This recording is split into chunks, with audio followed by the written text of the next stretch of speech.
a game to Lynn by the score of 18-12 back on February 22nd over at Lynn. So, we had the chance to get some information from the coaches in terms of what the keys to the game will be in their opinion. So, for the head coach for the Trojans, Heather Coppola, she said long possessions on offense, slow the game down. We are statistically even in a lot of areas with Flagler, so beating them in the details, ground balls, draws, and getting a lot of shots off. The players to watch are Reese Weddle. She had a hat trick in both the last two games. Anna James in goal, and Simone on defense.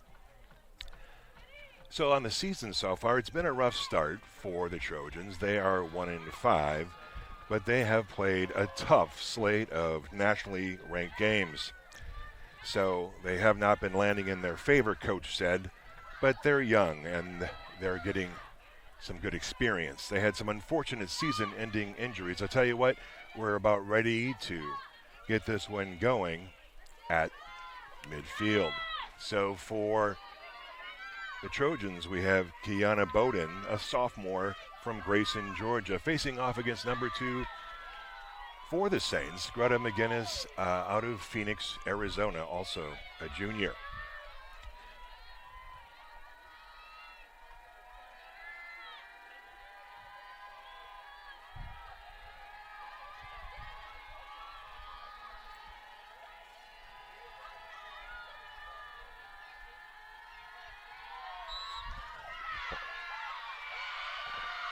Mount Olive takes it.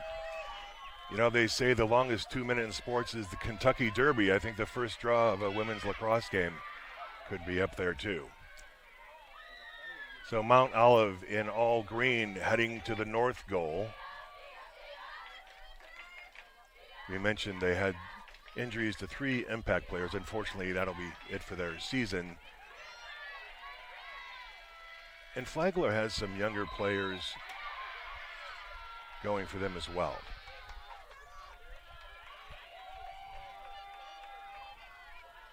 We'll have a free shot to start things off for the Trojans.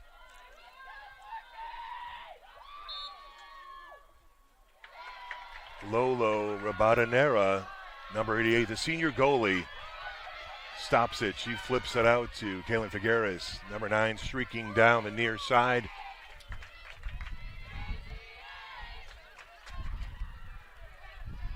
Down low, we have Sydney Oniga, the senior out of Ohio. Looks like we have some zone happening in terms of the defense for the Trojans. So Flagler will pass the ball around looking for an opportunity to defeat the zone. Driving and shooting, stopped. That was Jessica Wright with that effort. She is playing in her 4th game so far this season, coming back from an injury. She's a pivotal player for the offense. So Mount Olive now coming down.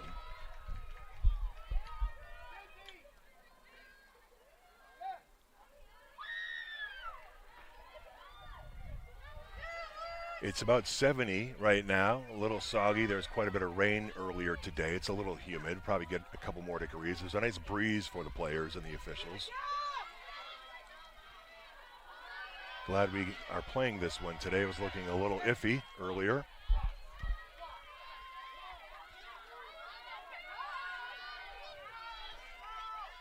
So just as their head coach said, Mount Olive is being deliberate, slowing the game down.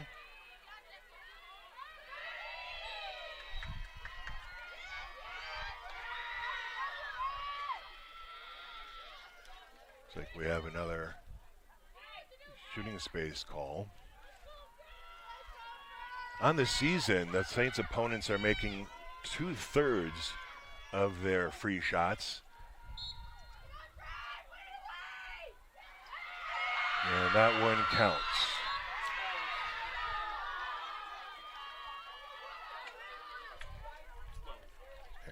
Number 12 for Mount Olive, Matty Fratis, a midi junior out of Plymouth North. So 1-0 Trojans at the 12:26 mark here in the first quarter. The free shots have been a bit of a challenge for the Saints so far this season. They're converting on 31%, which is quite a bit off of their pace the last two seasons in 24 and 23. They're at 50% both seasons. So hopefully they'll pick up the pace on those free shots. Here are McGinnis and Bowden again for the draw.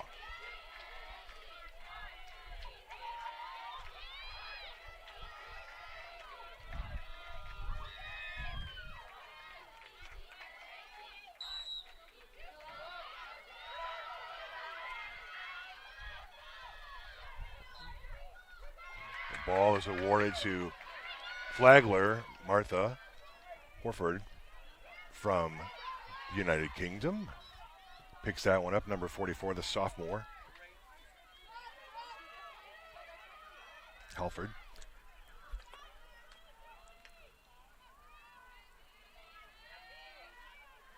Up top, Barb Tucker, the sophomore, throws it over to a freshman.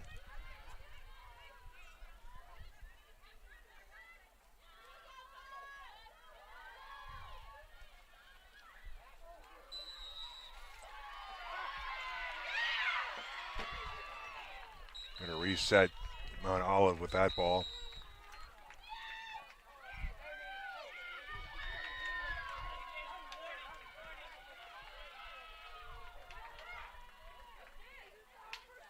There's an infraction on number 20,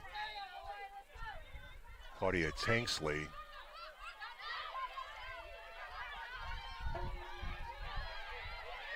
Here come the Trojans again.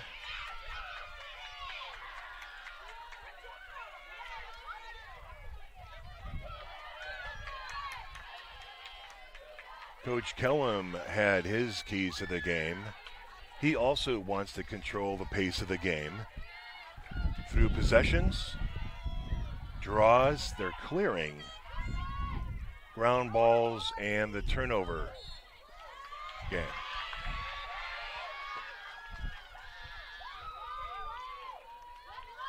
So this will be the third free shot for Mount Olive at the 10:54 mark.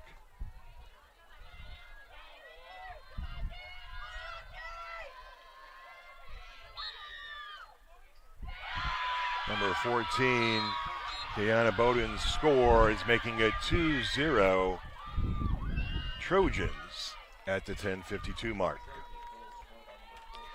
So it looks like they're 2 for 3 on their free shots.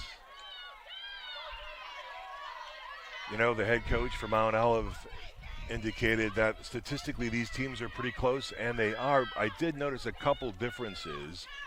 One is the clearing. The Saints are clearing the ball at around 91% so far this year, holding opponents to around 88%. Conversely, the Trojans are clearing at 71% and holding their opponents to 78. So that's 20 percentage points. That could come into play here. Of course, we need to have a little more back and forth to see that materialize. Again, McGinnis and Bowden facing off.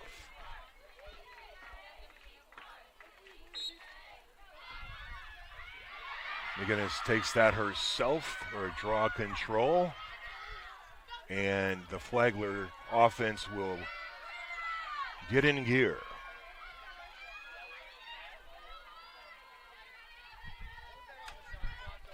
Coach thought that Carly Teeple is in store for a good game today because of the zone that the Trojans will throw.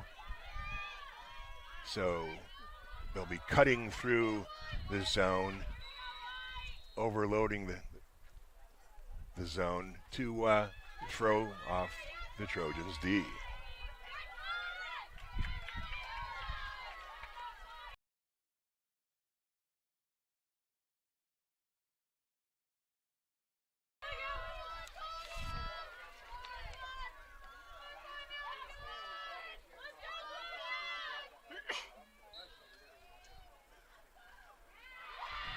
turned away again. The Mount Olive goalie helmets reminiscent of a Spider-Man movie. A little Oscorp color there. They bring it across midfield. They're calling Carly Teeple for a green card. She'll sit down for a minute. That is the head official, Rena Whitehouse. She's joined by BJ Balgo and Joshua Macarell in today's game. So at the 9:50 mark, Carly will take a breather, and Mount Olive is on the march again. 2-0 Trojans. The coach wants a reset to 90 seconds to no avail. Ball knocked down there.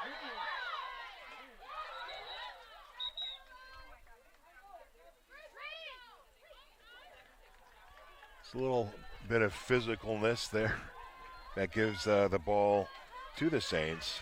Katie Broom, a redshirt sophomore attacker, applying a little physicality there. Jen Seabach, number 40. Terrific defender. Preseason All-American. Molly Sloan taking it across. Very capable player for the Saints. Down low again, Sydney Annika, just right. 5, 4, 3, 2, 1, release. It's full strength now for both teams. Carly Teeple says, I don't mind if I do. Has the ball now. Over down to the far side.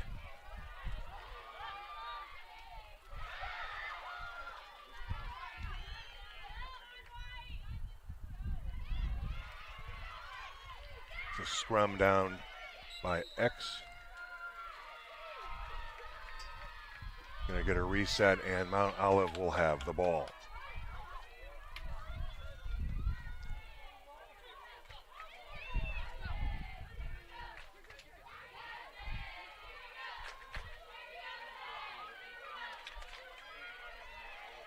So they get it across, but you can see where there's a well,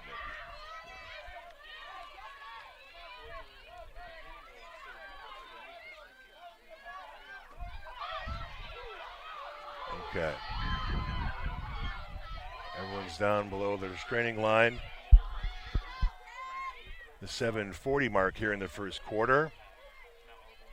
It's a pretty decent crowd given the conditions, a little rainy. There was a little thunder earlier.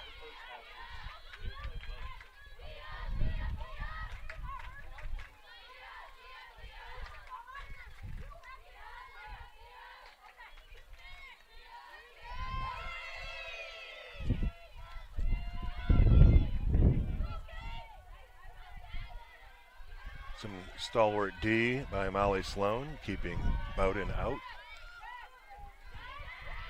Jen Seabach as well. It's going to throw that one into the far corner. They scoop it up with 7 seconds to go on the shot clock. They are going to just throw it in the corner, and the Saints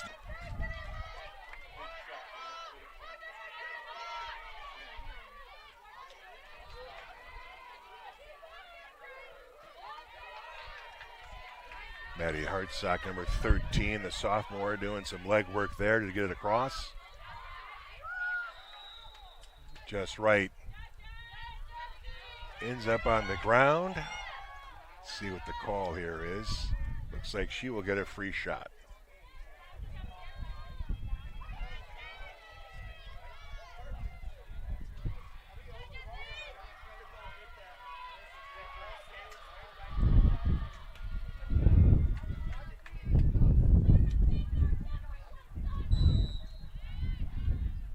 And it goes. Count it. Cuts the score in half, 2-1 at the 6:17 mark.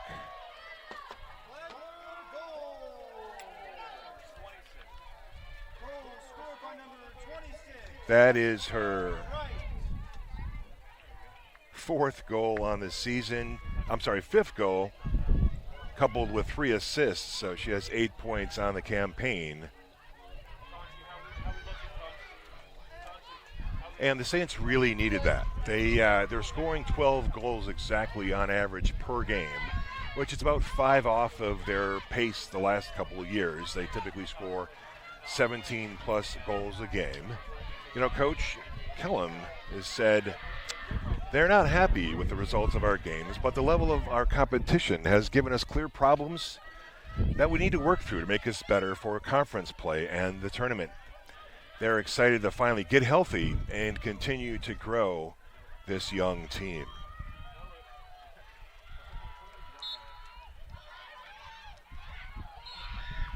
McGinnis had it in her stick and will be awarded the ball.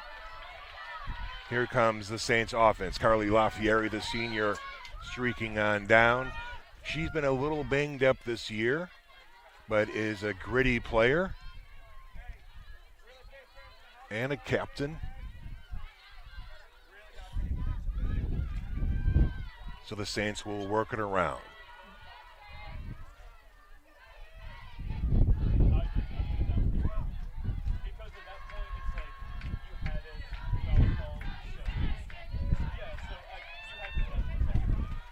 Ella Pinder, this junior. Carly Teeple from Pinder. We've heard that a lot in the past. So Ella to Carly knots it up at 2, the 5:31 mark. That is Carly's 14th goal on the year and Ella's 3rd assist. Ella came into the game with 13 goals, so did Carly. So Carly's now at 20 points on the season and Ella at 17.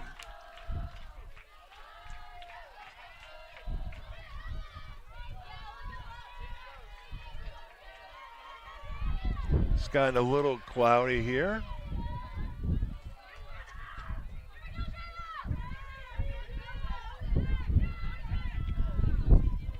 You know, Coach Kellum said he thinks he's starting to achieve by playing into their athleticism. They have a very athletic team, and they haven't really been able to show it too much this season.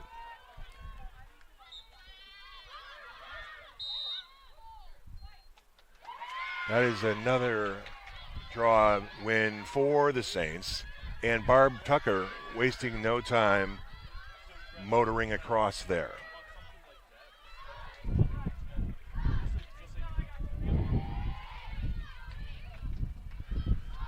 So Greta McGinnis came into today's game with 97 draw controls.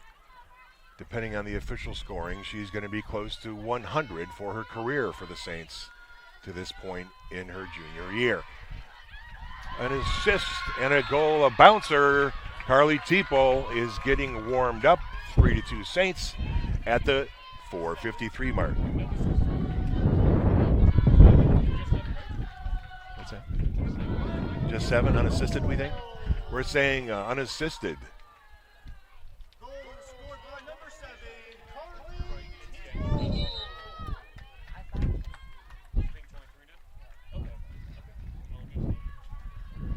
We're getting word in that Sydney Oniga might have played a role in that goal with an assist. Sydney leads the team with 22 points so far this season, coming into it at least.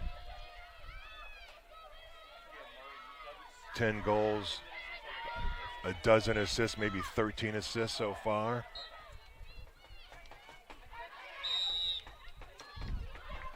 And another draw win for the Saints. Here comes the attack. Barb Tucker off the pipe, going right at it. The Saints will retain possession with 60 seconds on the clock.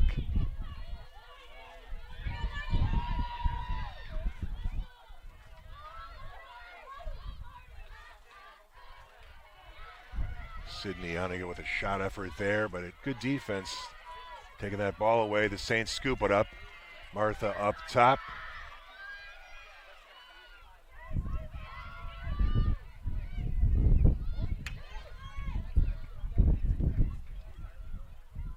Just right. Over to Carly. Just missed on that one. Mount Olive will have it. 3-2, your Saints. 3:45 to go in this first quarter. Number 5, Lena DeFilippo, streaking down, a senior from Waldorf, Maryland. And I was looking down, and we have the Saints have the ball again. It is the fastest sport on 2 feet. You got to pay attention, especially if you're talking about it. Here comes Caitlin Trainer, this seasoned veteran, number 11. She is a one-person press breaker.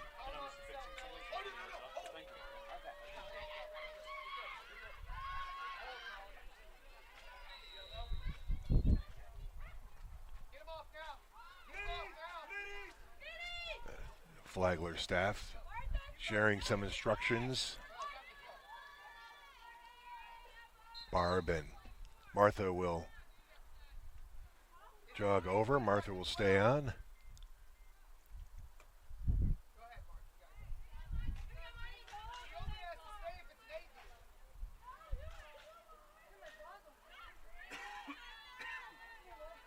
Coach Killam reminding folks that she only has to stay on the field if it's an 8-meter shot. And she'll take it. She has 4 goals on the season, coupled with an assist. Make that 5 goals for Martha Helford. You know, I had a sense in this damp, rainy weather, it would remind her of her homeland, make her a little more comfortable shooting that ball. 4-2 at the 3:03 mark. So the Saints started a little slow, which has been something they've been doing this season. Now, again, you probably all had a chance to look at the most recent national rankings. The Saints have played a veritable murderer's row of competition. They will end up playing 6 top 10 teams by the time they're done with Kutztown and UIndy later this week. And to be fair, Mount Olive has also had a tough slate of competition, playing a lot of ranked teams, and they held in there with Lynn for the first half just the other day on Saturday. So these teams are learning from these tough games, which is the best thing you can do, is take away some positive changes for the next game and the rest of the season.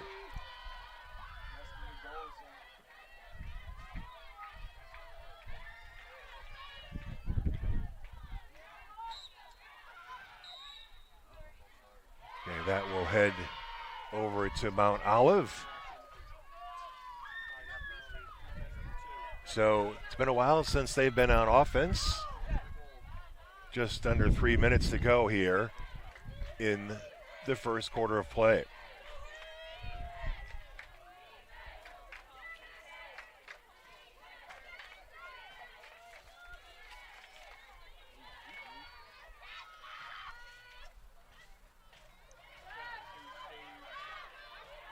Ball's down on the ground.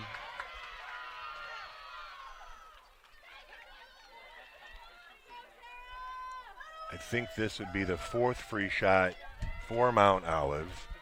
That's the way they've scored so far in this game. Sarah Livingstone, the grad attacker, winds up. They retain possession with 50 seconds left on the shot clock. Number 2, Caroline Clark up top for Mount Olive. Here's Jem Seabach applying a little elbow grease.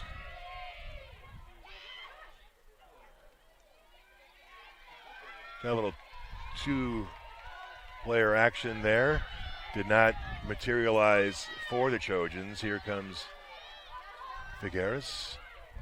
Back to Sloan, over to Lolo Rabadanera, flips it to Jen, and here we go, Caitlin Trainer. She's trying to corral that one, and it will ultimately end up with a reset for the Trojans. 1:20 to go. There might have been just enough rain on the ground to make that a little slick.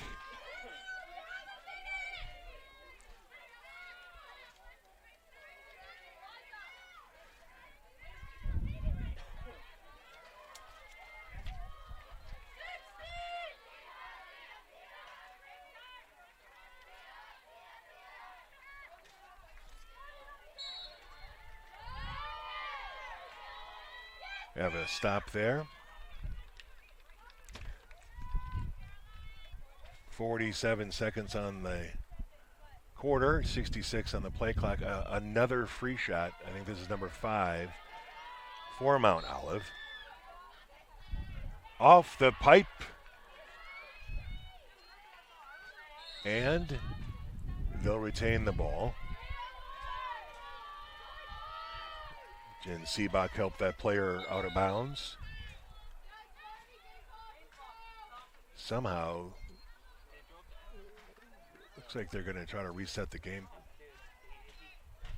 There was no exit. You only did singles and stuff. Mount Olive up top with the ball.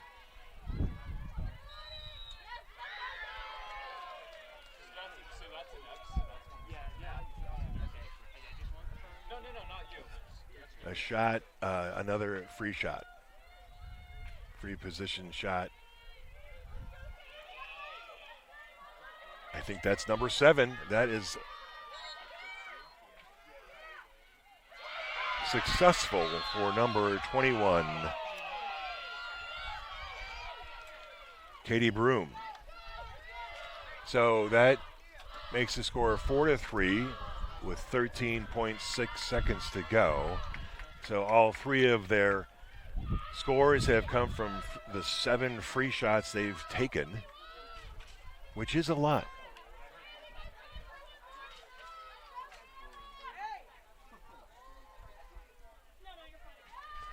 You know, we asked the head official, Rena Whitehorse, were there any points of emphasis heading into this season that they share with the coaches? What are the officials paying particular attention to? And one of them was the pace of play, particularly the resets after goals. They realized there's an opportunity to speed things up a little bit there. They also said they're paying close attention to hits to the back. That is an area, of course, there's no real protection for the players, and there had been some injuries in the last couple of years where they want to make sure the players are not hacking each other in the back too much, which makes sense.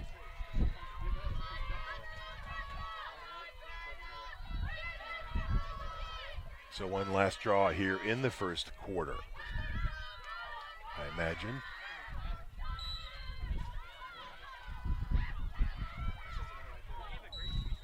The ball is up, and Trojan was helped to the ground on that one. So the quarter will close out. So we have a score of 4 for the Flagler Saints and 3 for the Mount Olive Trojans.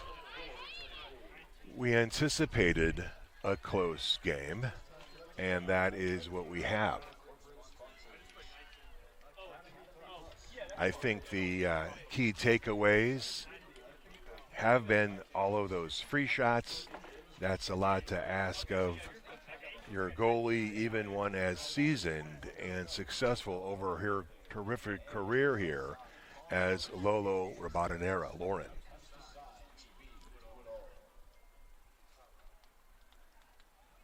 So let's get back to Coach Grant Kellum's thoughts. We talked about the athleticism. He said we have a very athletic team, haven't been able to show it this season.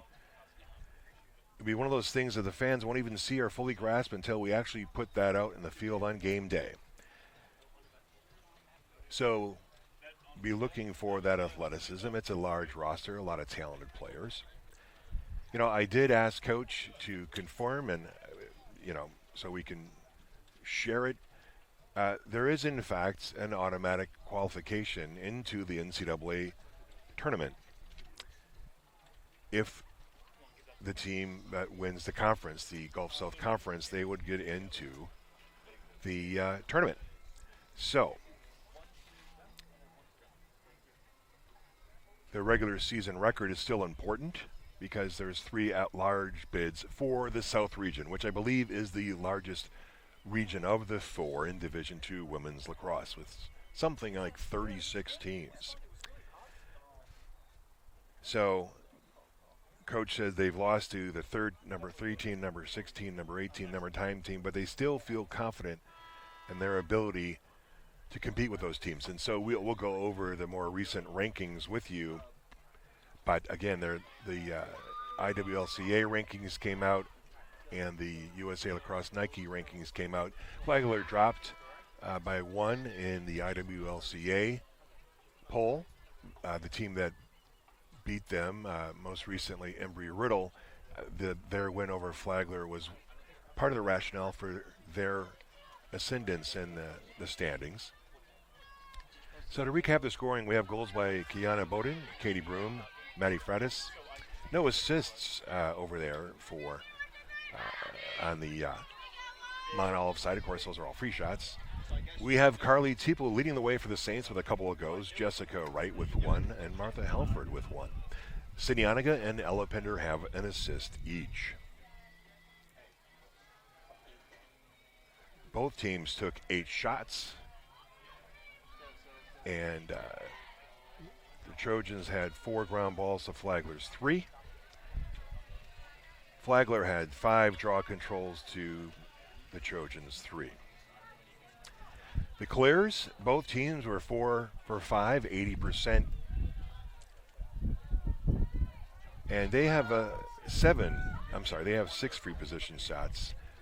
And they had us going 2 for 2. I think we went 2 for 3, but we'll see. So, there's a little stats roundup for you. And we'll have this duo of Bowden and McGinnis going again. So they switch sides, of course. The Saints will be heading north and Mount Olive heading to the south. Lolo Ravadnera has 401 saves, about 100 a year on average. That is amazing. McGinnis scoops this one up, gets it across, flips it over to Jess Wright. And I think that means she's in the 100 club on draw controls. So McGinnis and Rabodnera both played high school lacrosse together back in Phoenix, Arizona for Pinnacle High School. They're both reaching very nice milestones here today. Of course, 400 saves, 400 anything in any sport is pretty damn impressive. And Lolo has 401 saves. She has had a stellar career. Many conference awards. She plans to enter law school upon graduating from Flagler. Who knows, maybe she'll do some officiating, you know. She understands rules and laws and things like that. So here comes the Trojans on offense. About the 14-minute mark here early in the second quarter.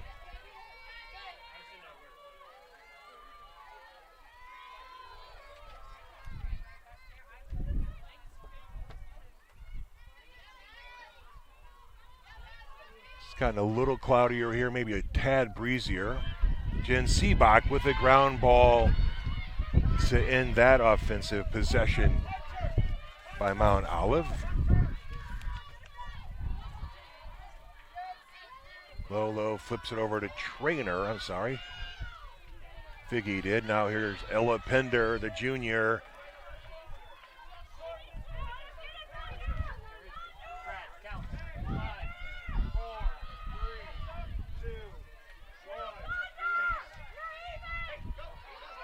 Didn't realize, but we had a penalty on freshman number 77.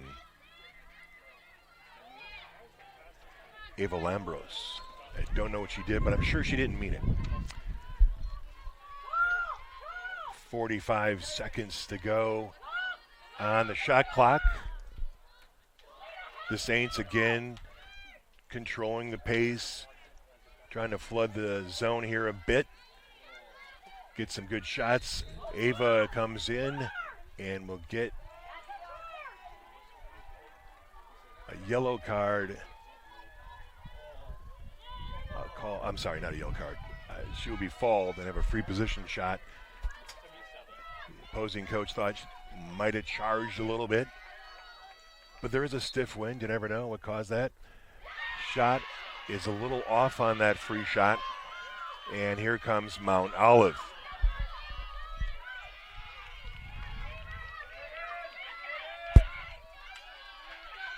They're just marching down now. The D thwarts the advance.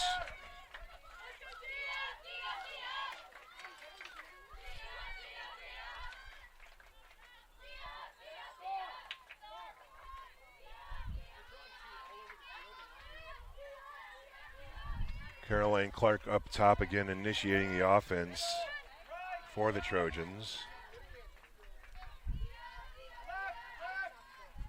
Some nice D there. Ella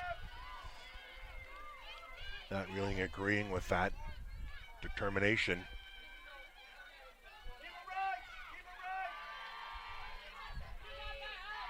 "40 seconds on the shot clock, and we have a call here.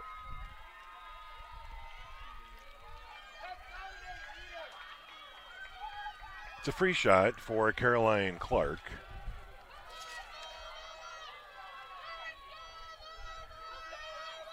She came into today's game with 8 goals and 3 assists, and make that 7 goals. She converts on the free shot, and we have a tie ball game once again, 4-4 at the 11:35 mark in the second quarter.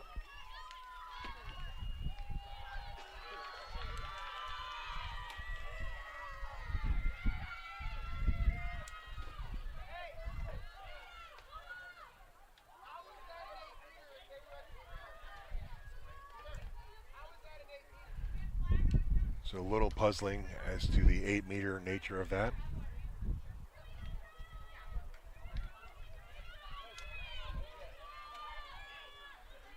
Looks like Katie Broom will take the draw. A little switch up there.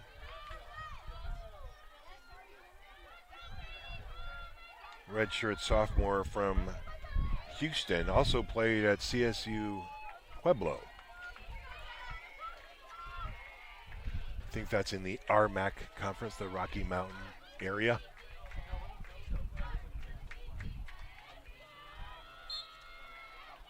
That ball comes out. Martha scoops it up for a draw control win for the Saints. We have a couple of freshmen jogging in.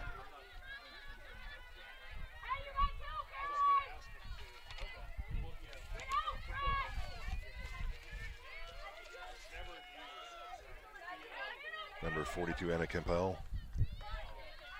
Freshman attacker, and of course we've seen Ava Lambros before, number 77. Barb Tucker up top, flipping it over to another sophomore, Martha Halford.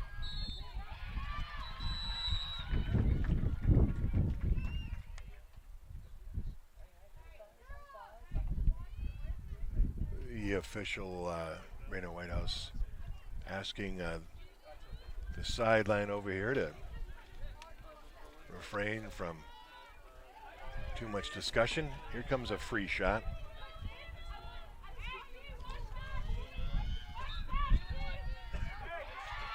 Count it. Barb Tucker on the board.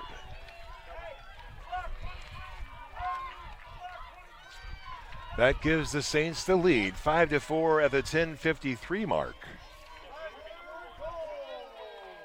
And that is Barb's first goal of the year, to go along with a couple of assists. So 3 points on the season, and pretty good timing to go up again Maybe stop a little bit of a run by the Trojans. Well done, Barb.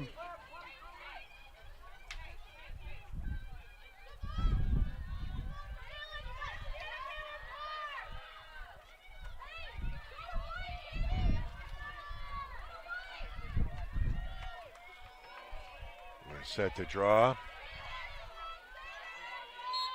Ball is, I don't know if that got above their shoulders there, but nonetheless, Mount Olive will take possession.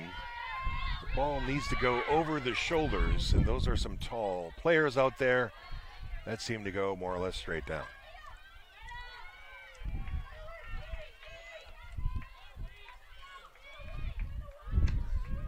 So 5-4, Flagler up by 1. Just over 10 minutes to go in the second quarter. The weather is holding on here in St. Augustine.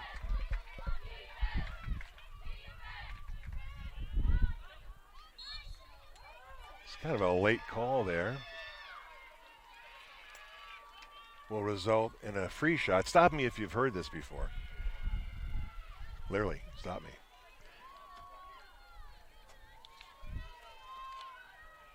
Lena DiFilippo will take the shot, and it will go in.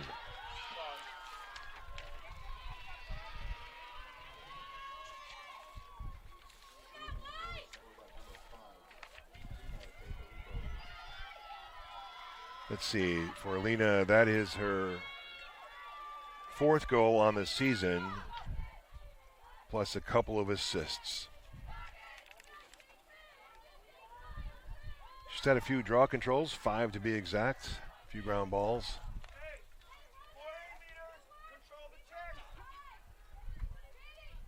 So we're knotted up at 5 here, 10:03 mark in the second quarter.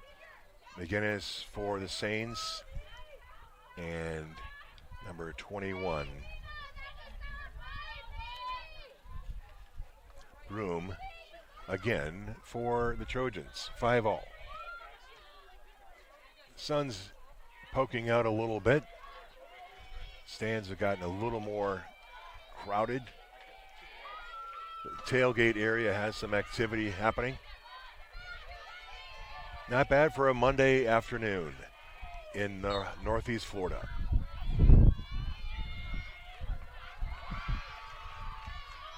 Carly Lafieri had that one for a moment, but it got away, and now the Trojans are on offense.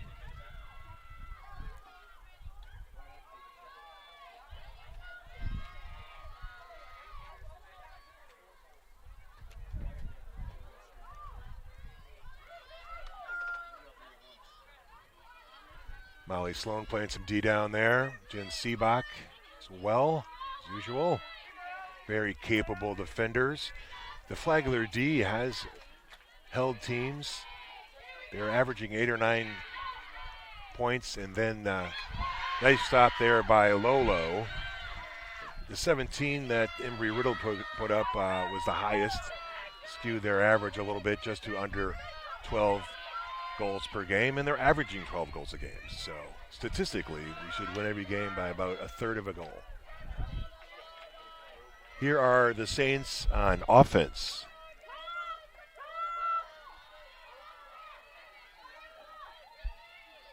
Ella Pinder up top, a familiar spot for her.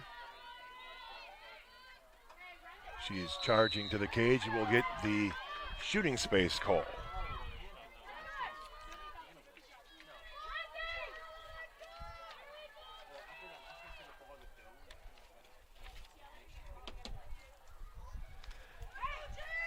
So Ella is on the near side of the fan.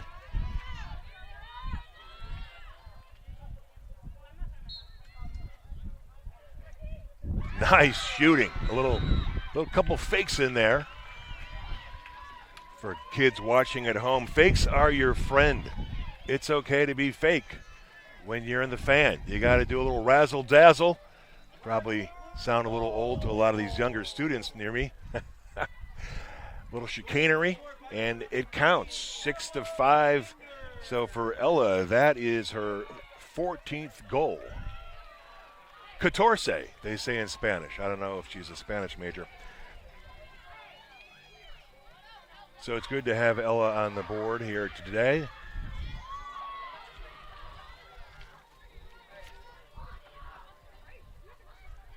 Goes with that assist she had in the last quarter. So it's been a back and forth game, to be sure. 6-5. Saints in control by a goal here. 8:38 mark in the second quarter.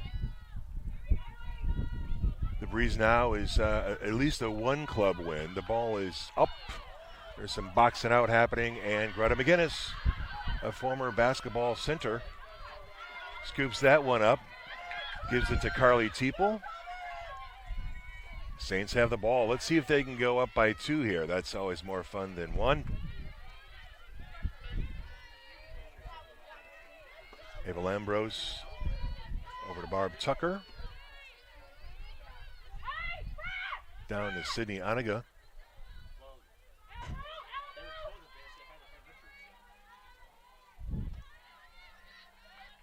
Again, this is that patience they were talking about. Barb Tucker winds up, ends up in Ava's stick, and they'll whirl it around again.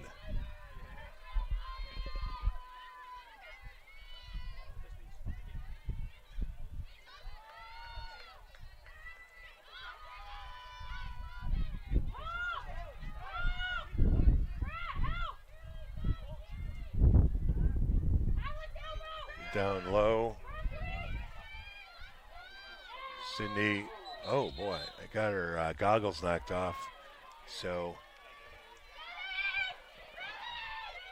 number 31 for the Trojans will take a 2-minute break on that yellow card. Alex Goodale.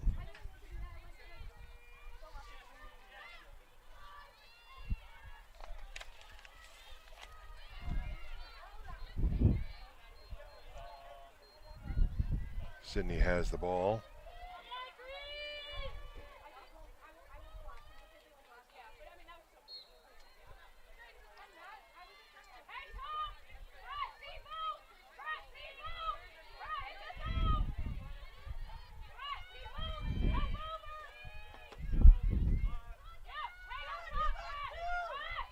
They have a full shot clock, more or less, 75 seconds.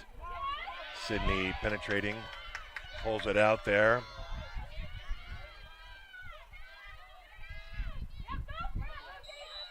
Some nice passing to defeat the zone. Carly Lafieri over to Ella, down to Ava. Ava looking at Sydney. And Ava will have a free shot.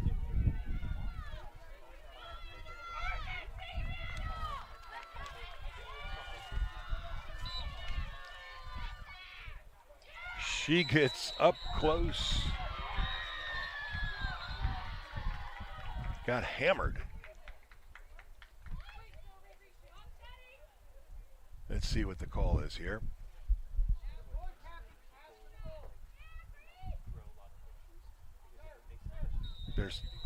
They're calling it a goal.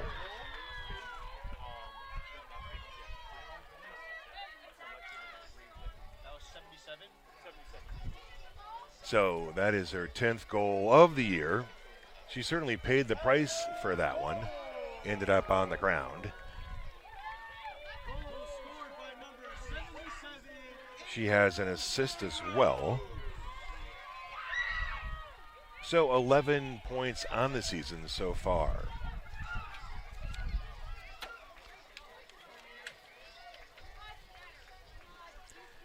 From Falston High School, Falston, Maryland. 5'4" freshman. So Flagler does in fact have a 2-goal lead. That wipes out the penalty, the yellow card against the Trojans.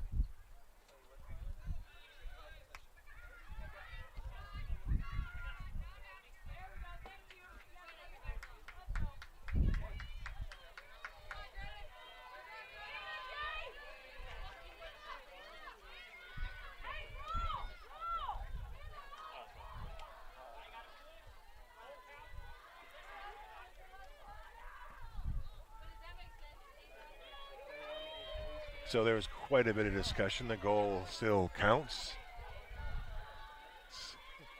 Well, we are close to the action. It's never crystal clear sometimes what the situation is. Other than a 2-goal lead, McGinnis and Broom back at it, drawing. 6:51 to go here in the second quarter.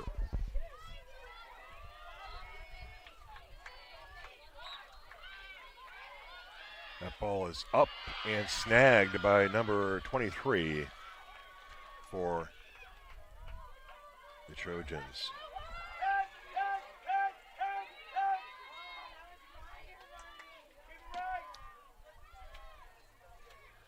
Logan Hibbert, she is a pivotal player for the team. Heading into today, she had 20 points, 24 draw controls, so that's something she's normally does. Takes control of those draws. Nice D by Jen down low. Stopped Stone there, right into Lolo's stick. Rabata Nera flips it out.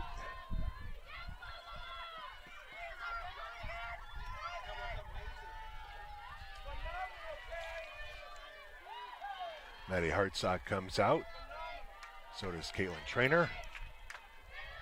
These guys are always running high motors, speed merchants.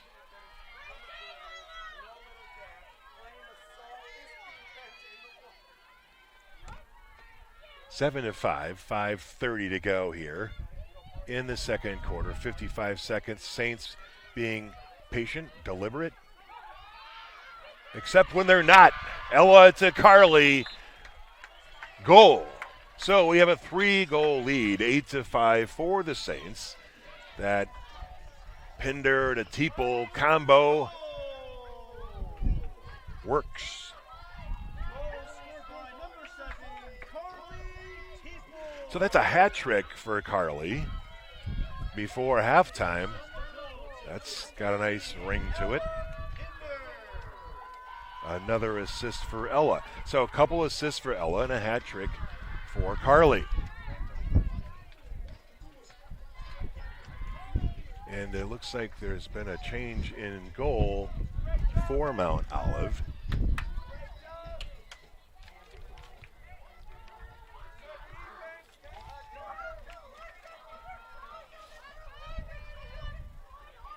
Hannah James will come out, the senior from Syracuse, and number 88, Carissa Dorr from Blandon, Pennsylvania, a sophomore, will be a netminder. So both goalies are having the number 88 jersey. I don't know if that means anything. 88, that's a little too high of a number for lottery purposes. But I would bet the ranch on Lolo, number 88. She has a long, successful history on this field. The ball is up and controlled by Hibbert again, but it's still bouncing around. Broom scoops it up. Timeout taken by Mount Olive. So it's 5:15 here in the second quarter. The Saints have built a 3-goal lead.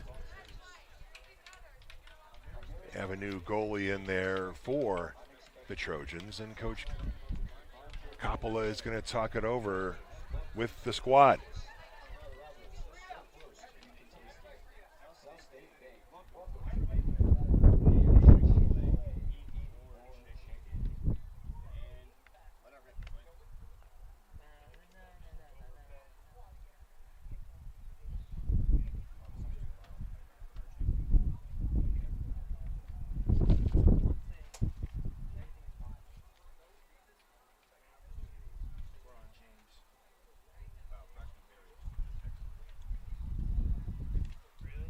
So as we mentioned earlier, the updated rankings come out every Monday, as they do. Let's see if we can't get a little recap here for you. So for the USA Lacrosse Nike poll, they have it as Tampa remaining at number 1, Florida Southern at 2, Pace 3, Westchester 4, Maryvale 5, Lynn at 6, Embry-Riddle at 7, St. Leo at 8, Kutztown at 9, and UND at 10. Interestingly enough, I mean, the Saints will be playing Kutztown on Thursday. A couple days later, a couple nights later, they'll take on the UND Greyhounds, which goes back to that tough slate of opponents that Coach Kellum arranged for this season, knowing that, again, a conference win gets them into the tournament. He loaded up on some tougher teams to further test the squad, get them ready for the battles of late April and early May. And Flagler ended up at 19 in that poll, followed by Lander at number 20. So Lander has entered the chat in that poll. The IWLCA poll has it a little bit different. They have Flagler at 16, down a spot. And the Sunshine Conference teams are not as populated near the top of the poll, but they're still in the top 10.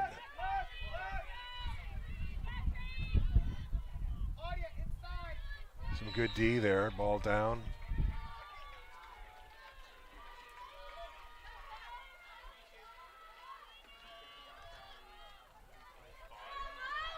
So here comes a free shot by number 5.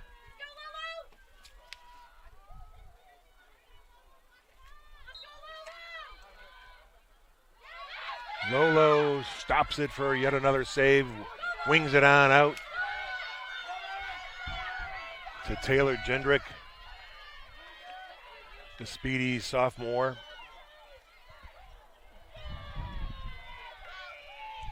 Saints keep the ball down low, 75 seconds on the shot clock. Just over 4 minutes to go in the quarter.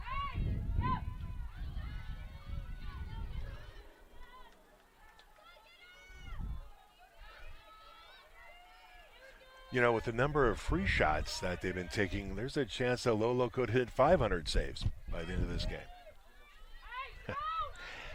Not really, but you never know.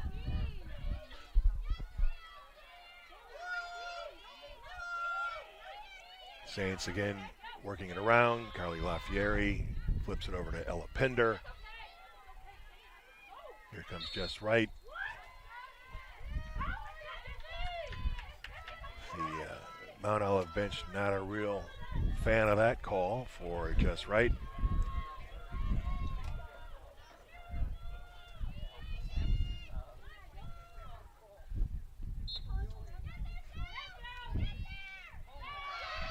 She got a little roughed up there, taking it to the cage. The Saints retain possession with 20 seconds to go.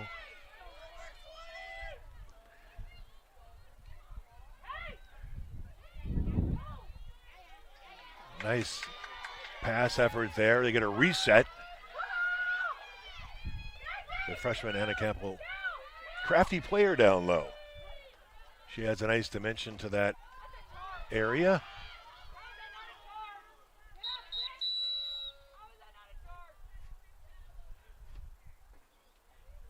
So they're going to stop play while the Mount Olive defender resets.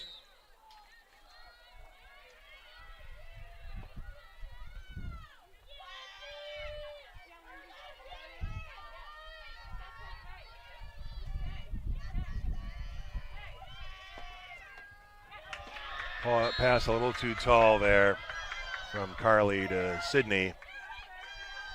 So here comes the Trojans. Not really applying any pressure on this clear game. They were right here at midfield. Thought they might want to test that new goalie to see what kind of throwing arm she has.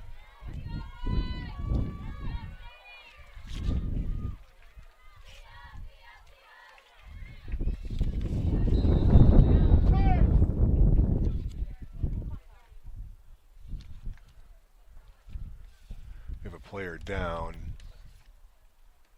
She's back up again, number 16, Macy Watt, freshman out of Wake Forest High School, Wake Forest, North Carolina. That's probably not too far from Mount Olive. I think Mount Olive is about an hour southeast of Raleigh.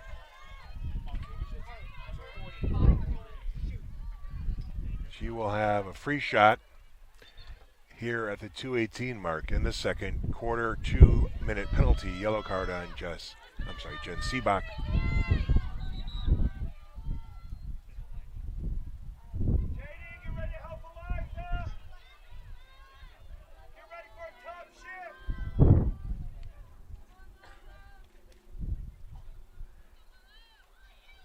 So they're just organizing themselves a little bit here, are the officials.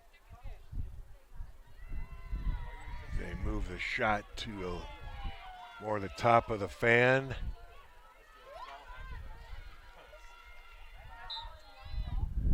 That shot wide, and I think, looked like the Saints might have, Mount Olive backed that one up, I guess.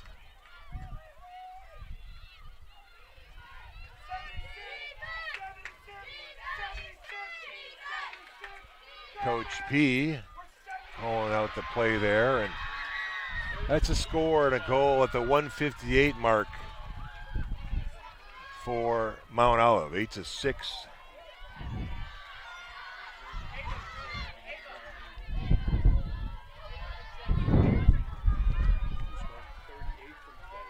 Okay. We have a assisted goal, number 38.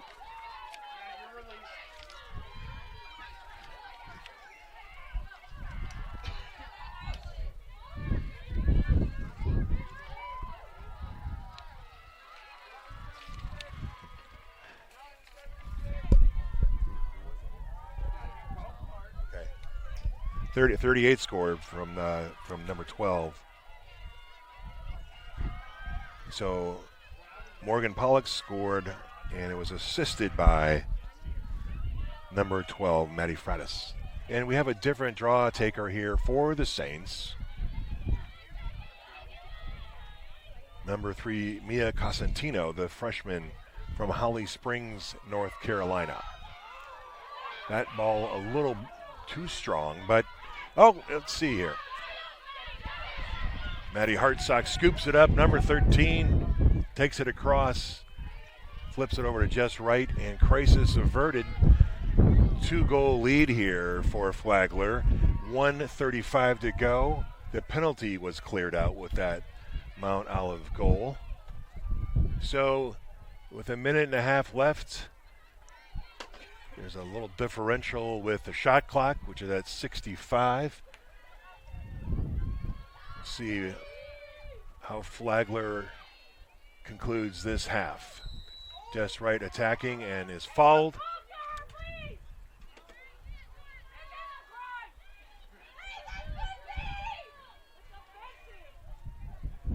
So Jess Wright will have a free shot from the far left near corner of the fan. Check that. They're moving her over a little bit more inside. So we'll see how the new goalie fares against the wily veteran. Wow, they kind of shoved her in the back there.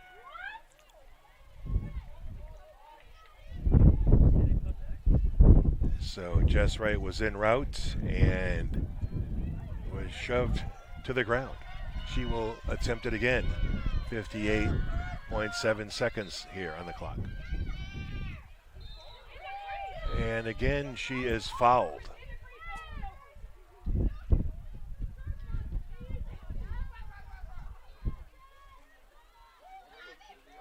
So let's see, where is she going to shoot this time?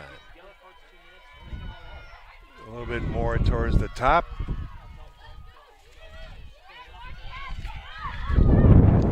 She pulls it out. Maybe she has a little PTSD. I mean,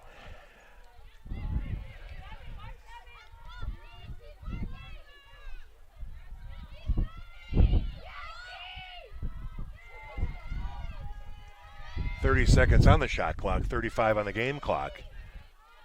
The Saints up top here.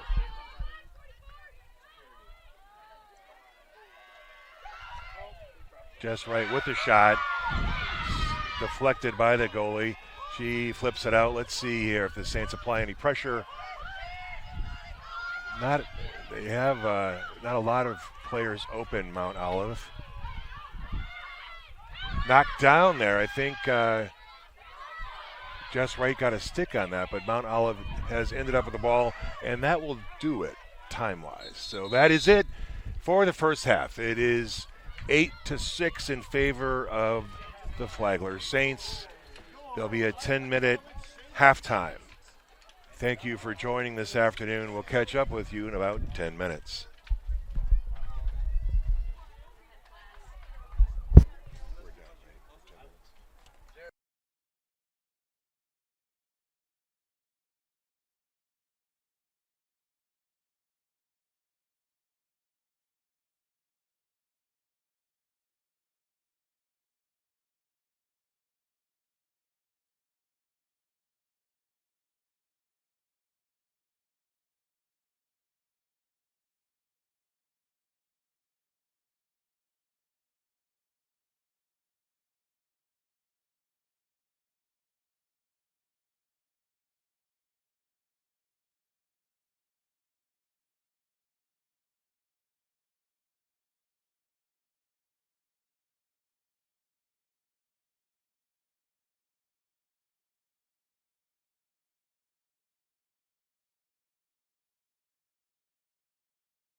Mount Olive.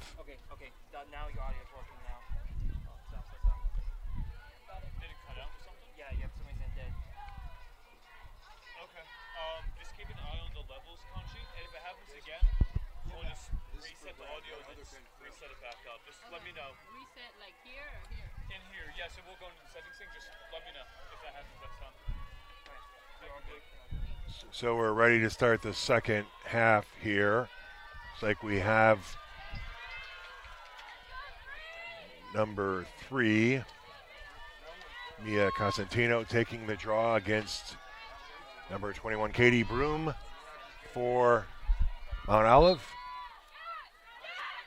Carly Lafieri, the wily senior, scoops it up. I don't know if you heard earlier if there was technical difficulties or not, but of the 14 goals scored, 10 were free position shots. 4 were regular old-fashioned goals. Ava Lambros up top, down to another freshman, number 42, Anna Campbell. Here's Carly Teeple already with a hat trick in the first half.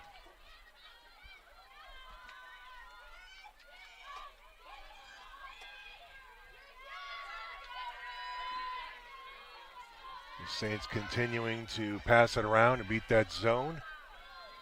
Trying to find the right opportunity. Sydney Oniga tracks that down in the far southeastern corner of the field.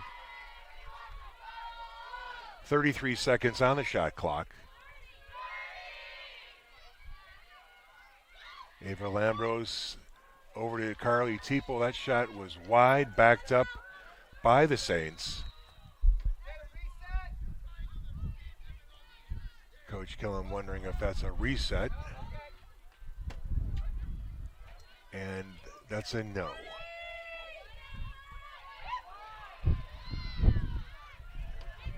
Pass a little wide, but Carly Teeple scoops it up. The Saints have 10 seconds left. Here's Ella Pinder. Shot and a goal. So, at the 13:23 mark, Ella Pinder gets her second goal of the afternoon.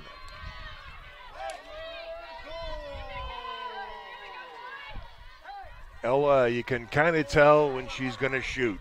She normally operates with a lot of downhill momentum, a lot of intentionality, and you just get the sense she is going to pull the trigger.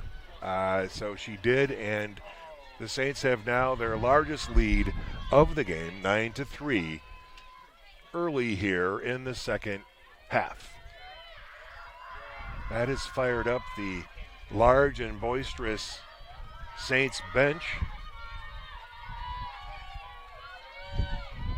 Generally, you don't want to call women large and boisterous, but I mean collectively they're very enthusiastic.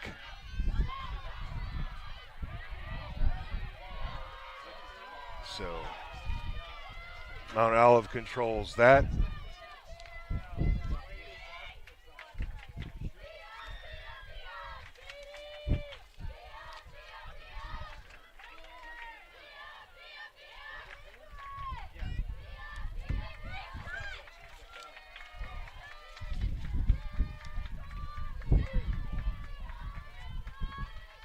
As you may recall, both coaches talked about controlling the pace of the game, and in both cases they mean nice stick deflection there by Caitlin Trainer.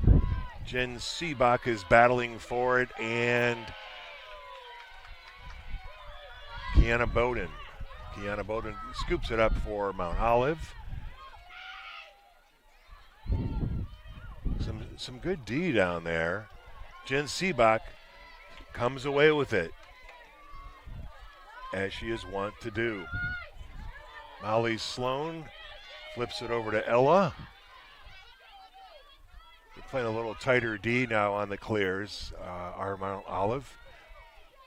Caitlin Trainer comes off for a breather, and the Saints office will get things underway with 12 minutes to go here in the third period. Here comes Ava Lambros. Down low again. A great pass in from Anna to Carly. An assisted goal, 10-6. Carly Teeple with her 4th goal of the game. And let's see how many assists that is for Anna. So Anna, that is her 3rd assist on the season to go with a goal. So as Coach Kellum predicted, in this zone, it could be a good day, a big day for Carly Teeple. In fact, she, of course, leads all scorers with that 4th goal.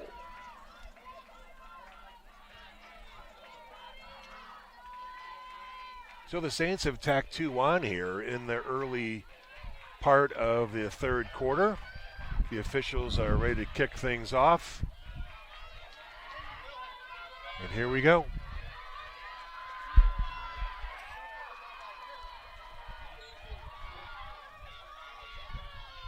Logan Hibbert had it, but she tumbled down. Mia Cosentino controls it for Flagler. The freshman brings it on down, gives it an escort. Sydney Oniga in her familiar low attack area. Here's Martha up top, number 44, the sophomore.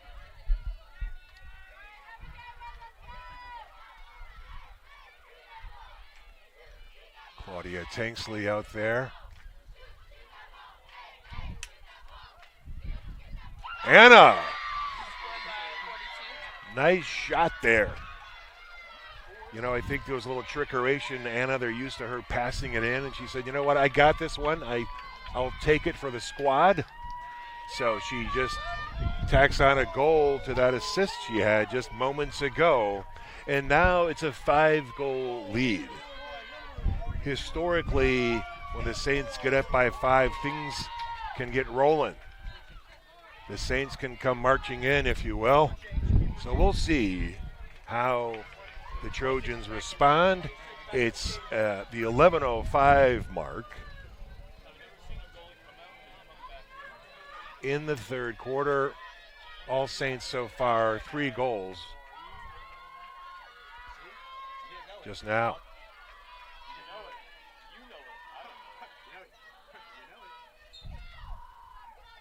The ball is up. Barb Tucker gives it a whirl, but Logan Hibbert, very capable. Remember, she has all those draw controls for them. She's got about, actually threw that one out. Not great, unfortunately. But she has a ton of draw controls. Mid-20s, upper 20s draw controls for the team so far this year. Again, they've played some pretty tough teams. They start their conference play in earnest soon. They'll go back home after their Florida trip. And have about 5 Conference Carolinas contests. So the Saints on offense most of this quarter. Ava Lambros cutting through. Ball comes out. She gets it up, picks it up. So new life at the 10-minute mark here in the 3rd quarter. Barb Tucker up top. A lot of North Carolinians in this game, whether they're for Flagler or for Mount Olive. But there is Ohio in the house. Sydney Oniga scores. Brings the total to 12-6. So Sydney came in today's game with 22 points, 10 goals. Tax went on there.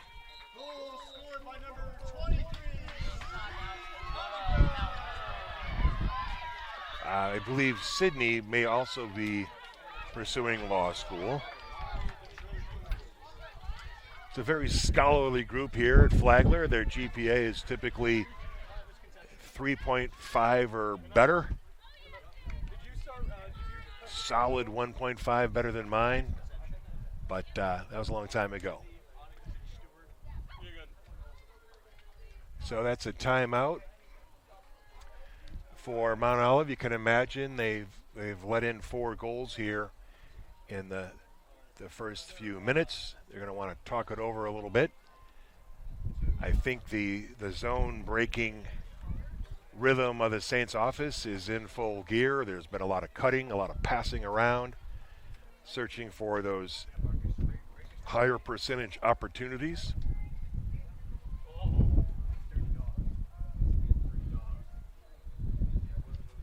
So it's a busy week here at the field, as you may know. After today's game, the Saints will be playing number 9th ranked Kutztown or number 10, depending on what poll you look at. They're coming down for a couple games in Florida from Pennsylvania. Who can blame them? They're playing New Haven at 2 o'clock today, which is half hour's time. So we'll see how they do. And then the Saints play, so I think that game's Thursday at 6 o'clock. We'll be here for that game with you. And then they play the UIndy Greyhounds this Saturday right back here at 7 p.m. And again, those teams are ranked 9th and 10th in the country, depending on what poll you're looking at. Certainly if the Saints hang on to win here, that'll be a good morale boost. They came into the game 2-4 to give you some perspective. You know, the Saints only lost 3 games all last year. So again, that tougher schedule they're playing is preparing them for the further trials and tribulations of certainly the Gulf South Conference. Lander is having some good success coming in at number 20 in one poll. Alabama Huntsville has been playing some teams pretty darn tough too. Those games promise to be, you know, normally they're spicy, but now you throw a little NCAA tournament bit into the action. Regular season, postseason, that's going to turn the spice level up there a little bit, which is great. That's sports. That's what should happen. 12-6 now, 9:52 here in the third. Cosentino taking the draw. Pinder and LaFieri. That one didn't go too high up there, but so Mount Olive with the ball.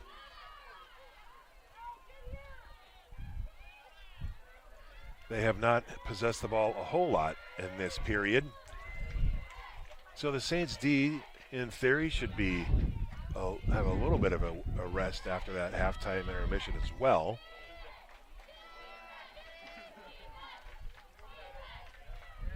Carly LaFieri between Ella and Carla. That ball pops out. Carly scoops it up. Coming across. Gives it to Claudad, number 20. Pass over to Ella. Ella will not be stopped.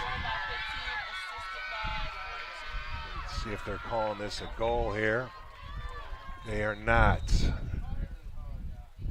They have a player down. Now, there was a lot of bodies in a space there. Flagler Mount Olive assistant coach will be out for a discussion. They are calling it a goal now.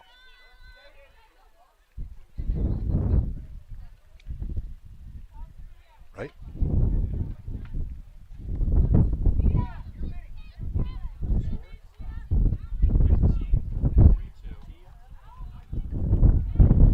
Art, I thought that was the international symbol for a goal.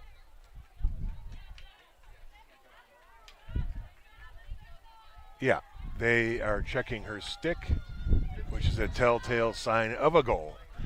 So the Saints with a baker's dozen. Ella Pinder with a hat trick to go with a couple of assists. That's 5 points on a Monday afternoon. She should get tomorrow off from school. If any of her professors are watching, maybe cut her some slack, give her some extra credit, something like that. I don't know if they do that anymore or if they ever did. 13-6. The Saints have scored 5 goals here in the third quarter. They had 8 in the first half. So they're cooking. Let the Saints cook. They're adjusting on the circle.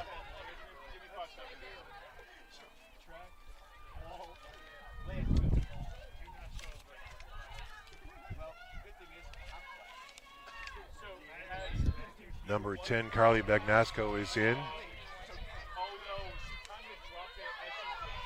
The freshman from Apex, North Carolina. Again, a lot of North Carolinians out here from both squads. Carly forces the ball down. Trainer scoops it up.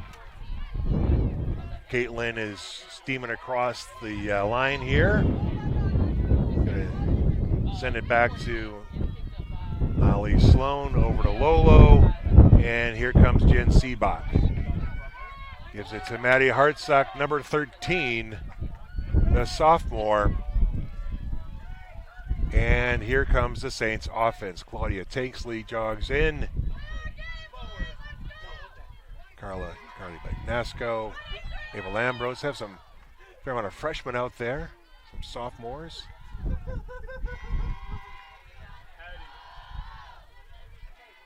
Coach Kellum excited about this freshman group. The 4th year of the program.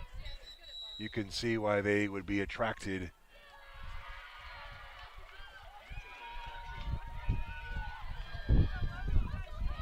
Turnover there on the Saints.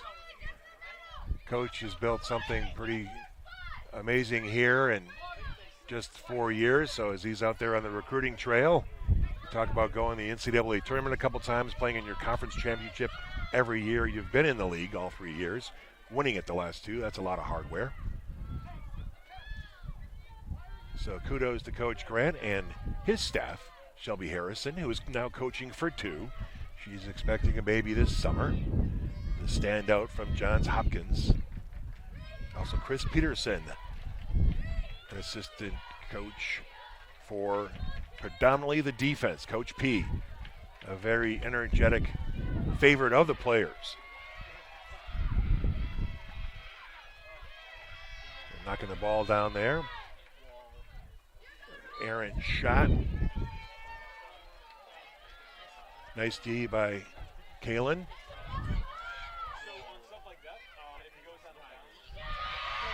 Well, you're not going to keep Logan Hibbert off the board for too long.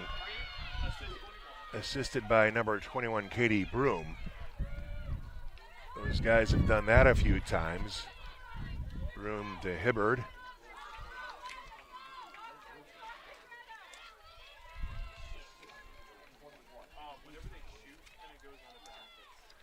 So that stops the unanswered goals, the 5 unanswered goals from the Saints. Mount Olive gets on the board here at the 6:40 mark in the 3rd quarter.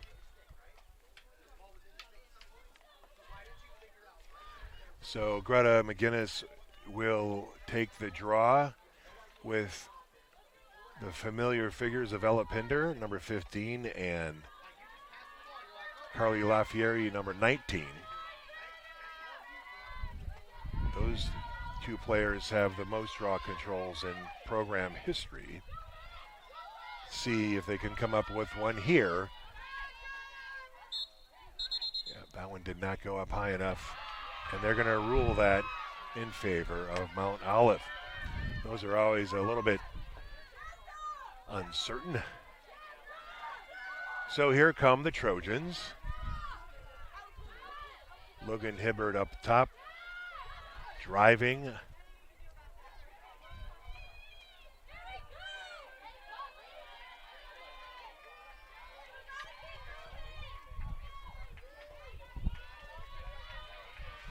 The Trojans going largely with their starters so far. You see a couple different jersey numbers in there. The Saints have mixed it up a little bit more this quarter. Of course, you know, it happens after a flurry of 5 goals. Shot taken. That's going to end up at a free position shot. If you're just tuning in, we've had about a dozen of those so far this game. A vast majority of the goals have come on free position shots. In fact, 10 of the 14 in the first half. So here we have another one for Mount Olive. And Lolo says, not on my watch. I'm going to take that and give it over to Maddie Hartsock. Here she comes.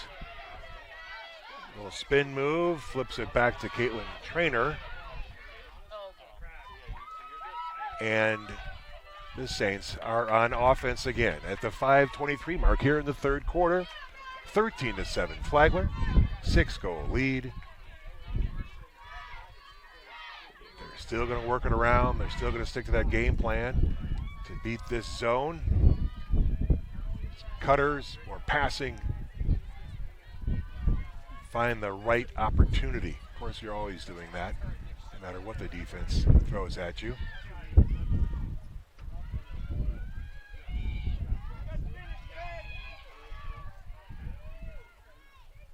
Sydney Oniga down below.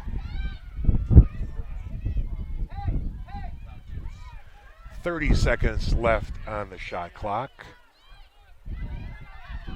Ava Lambros with it. Down to Anna Campbell, who flips it into Sydney. There was a lot of bodies flying around down there. The goalie comes up with it, gets it out. And this is the clear challenges that we had talked about in the first half. Again, Mount Olive was clearing at around 71%. Flagler at 91%.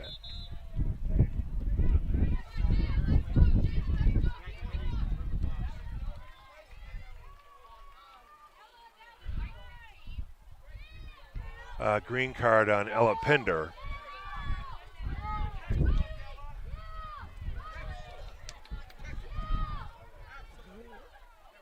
That is going to happen in the course of human events. Mount Olive with the ball. Just under 4 minutes to go here in the third period. The Saints have scored 5 goals, Mount Olive 1.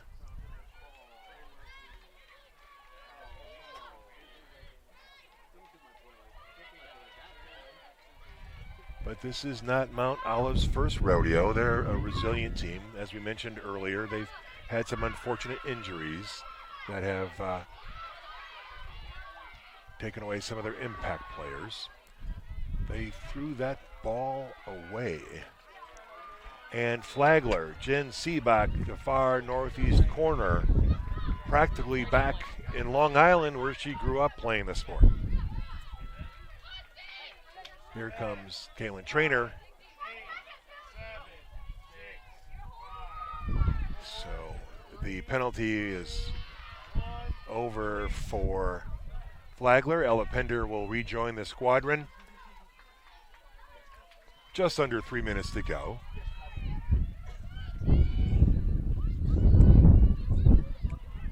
Ella with the ball. Sydney. Anna, Ava. It's like we got a baby names book over here. Coach Shelby might need that. Looks like Sydney will get a chance here at a free position shot. She came into the game as a points leader for the Saints at 22 and tacked on a few more points today, including a goal after a little intrigue there. I think she kind of got hit in the upper neck head area. But it is 14-7. Sydney Oniga scores on a free shot. Came in today's game with 10 goals. And that is her first goal of this game. To go with a couple of assists. So, both coach talks about long possessions as being key. I think Flagler has done a very consistent job of that. They have been patient and choosy. Barb Tucker mixing things up there. Up a little Saint on Saint. Stick work there. Let's see who comes up with it. Martha Halford says, I will take that on behalf of the organization, and it's now down below. Here comes the Saint offense once again. Claudad and Ava drag out. Carly Teeple down there.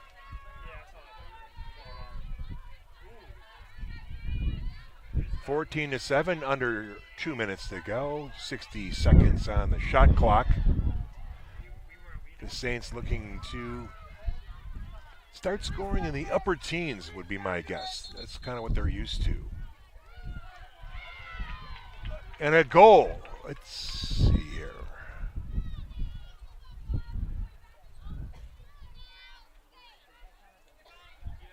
Up.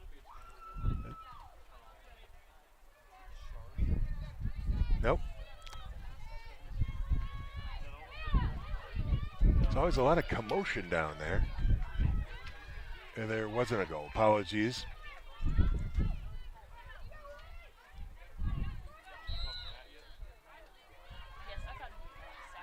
So 90 seconds to go in the quarter. About that on the shot clock, pretty closely matched. Let's see what Mount Olive does here late in the third period.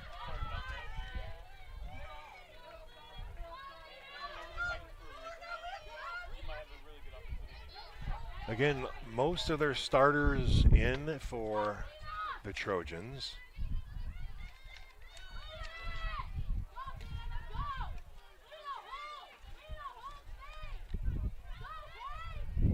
Some really good D there by Flagler. Kind of a weak shot that ends up in Lolo's stick.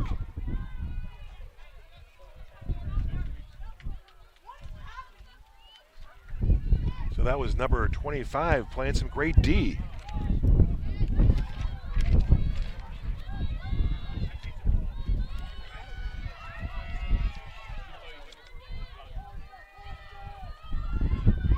Jaden Hardy. Jaden had her sleeves rolled up. Little sun's out, guns out situation, as the sun is in fact out.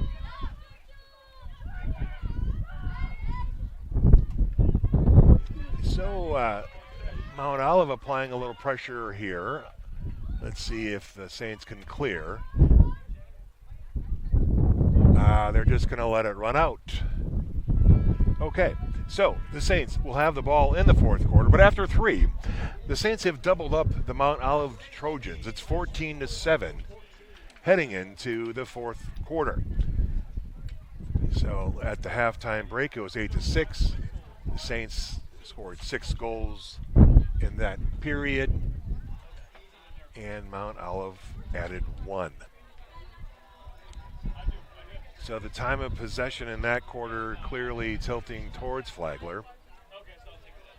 Again, they're a fair amount of their goals that are not free possession shots, at least have been assisted.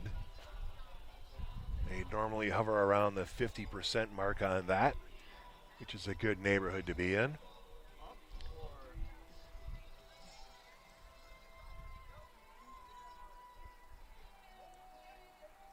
So Coach Kellum talking to the squad. We want to wish him a belated happy birthday. It was a milestone birthday for Coach. He also happens to share the day with International Women in Sports Day, which is very fitting. He has been coaching young women in the sport of lacrosse for 17 years. So, well done, Coach. Thanks for all you've done for the players and the crew. You know, it's interesting when you look at where these head coaches have been and even their assistants. Coach Kellum came from Mount Olive. He started the program there. Before that, he started the program at Tennessee Wesleyan. Coach Coppola has been a few places herself. Robert Morris, Concordia St. Paul. Played Division III lacrosse back at Alvernia. there's a couple other places I'm forgetting, but you got to give these coaches credit. We know they're not doing it for the money. You know, they love this game and they're helping to grow it. And they have to continue their careers by getting a lot of W's. So thank you to both coaches and their staffs for all they do for the great sport of lacrosse. So the Saints outshot Mount Olive 7-3 that quarter in the third.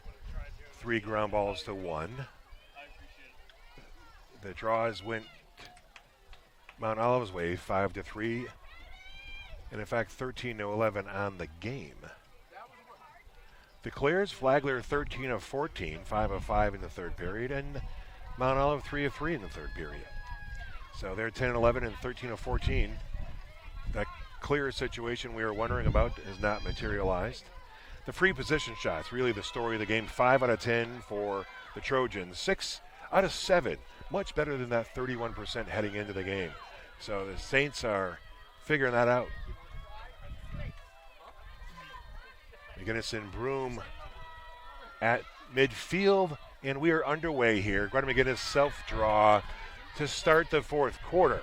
She had 4 draw controls in the first half, putting her at the 101 mark for her Saints career, make that 102 there.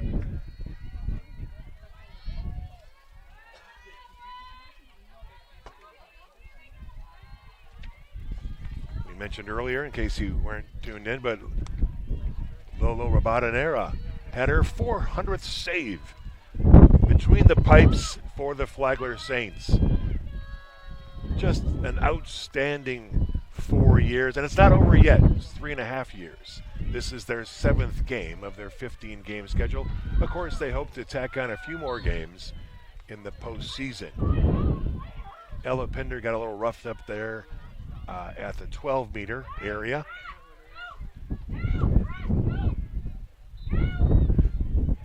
.46 seconds on the shot clock. Passing it around. That one didn't work out for Abel Ambrose.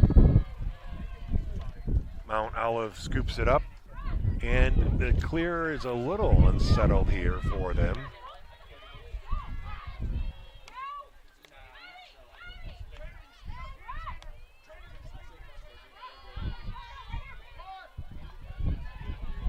Claudia playing some D. The lanky Georgian. Anna helps number 19 to the ground.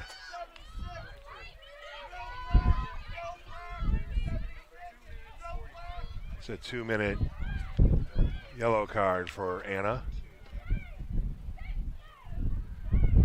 She's part of that New Hampshire pipeline that Coach Kellum has.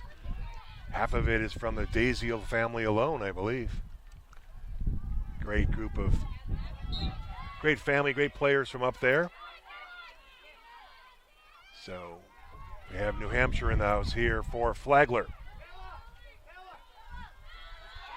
13 minutes to go here in the game. A comfortable lead for the Saints. I think they want to break out of their offensive doldrums, and they've done that. I'm sure they'd like to score a couple more as they're used to that 17-18 goal. Nice pass in there. And good D by Jen Seebach. Oh, my. Jen always takes it personally if someone comes into her area. That's why she has been so good for this team. Coming in from Stony Brook.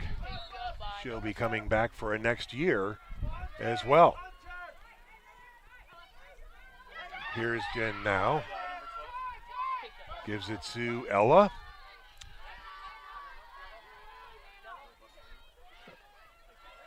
There's a little love tap. Ella is getting hit a couple times there. Over to Carly Teeple.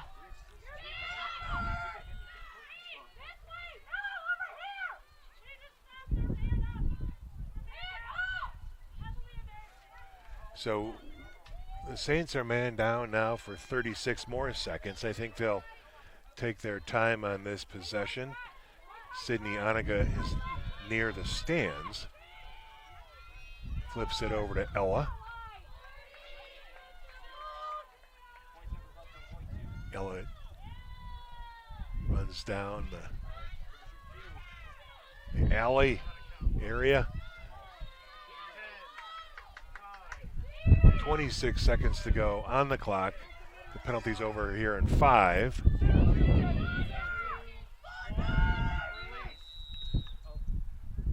Right as the full strength. Oh, we call the timeout. Coach Kellum said, let's talk it over. Not a bad idea. 16 seconds to go on the clock. Wants to have a clear game plan on what to do. That time can go by quickly.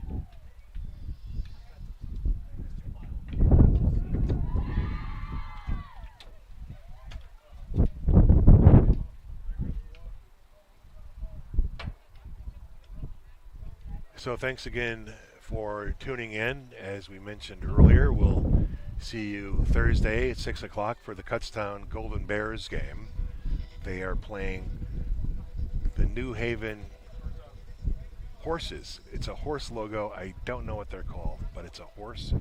That is at 2 o'clock. And then they come down here to Florida.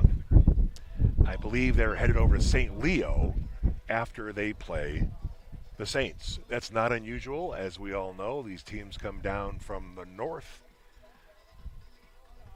to Westeros to the south to get some sun and some surf and sand and play some lacrosse, get a little tan if they can.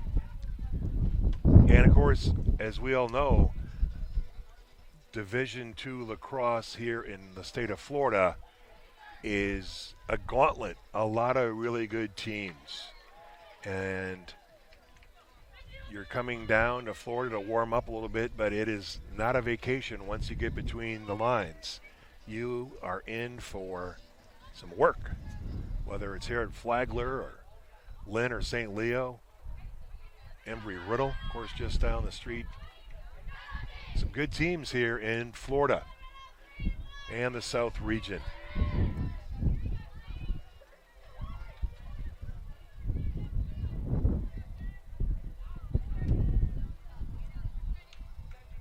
The sun is out. It's a little breezy.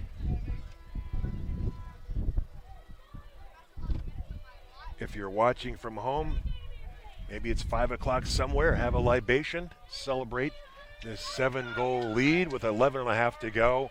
16 seconds to be exact on this possession.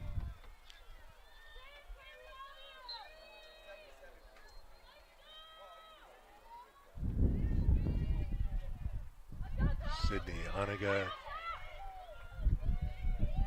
Oh.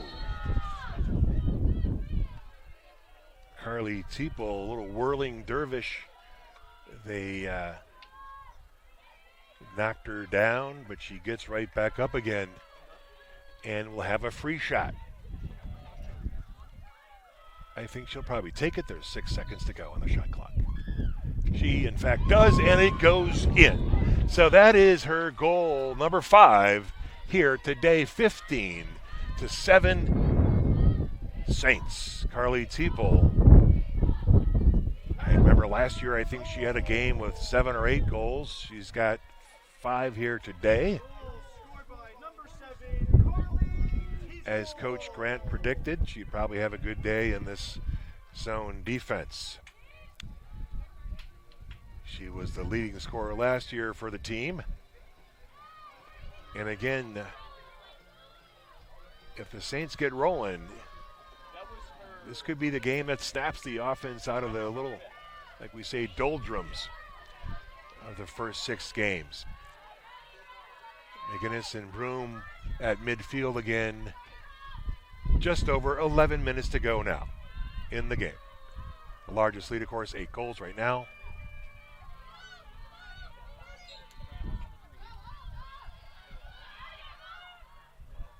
Barb Tucker scoops that up for the Saints. As we mentioned, another North Carolinian. She kept going, and then knocked it out of her stick. And here comes the Trojans.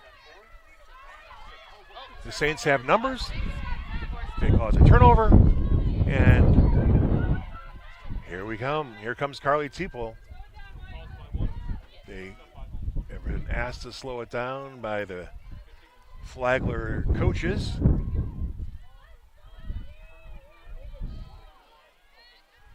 And they oblige, which is good. That's what your coach is telling you to do. Barb Tucker weaves her way through that. She will get the ball.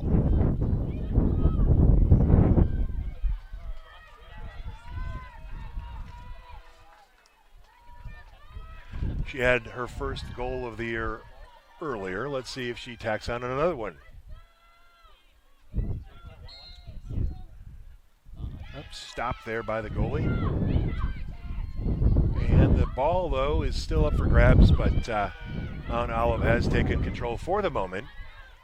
The Saints' ride is firming up here. Mount Olive taking it down the far side. The Saints still have kind of the numbers, though, but they'll take a moment to get set up. Again, most of the Trojan starters seem to still be in the ball game.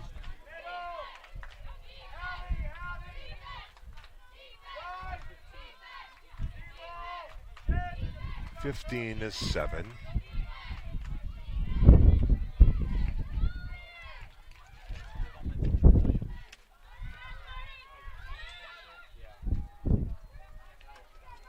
Ball bouncing around a bit.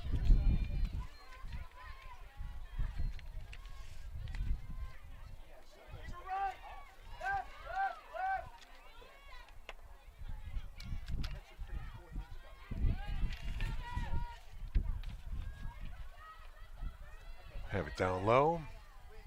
Jen Seabach denying. Nice D as usual.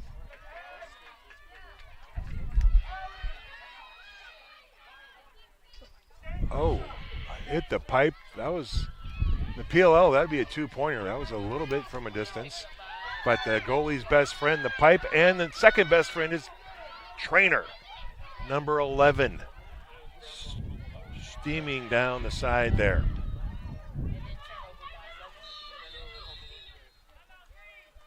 So, ball came loose. Mount Olive picked it up, and their head coach, another couple of timely timeout there. So it'll be their ball with a fresh 90 at the 8.5-minute mark.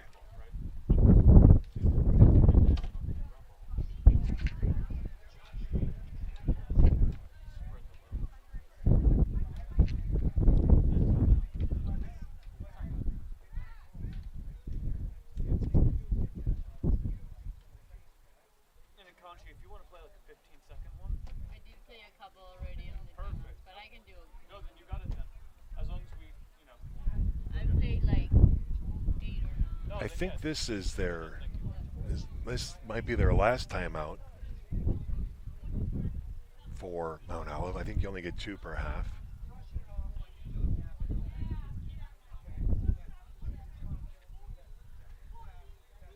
So whatever they're talking about will have to last for 8.5 minutes.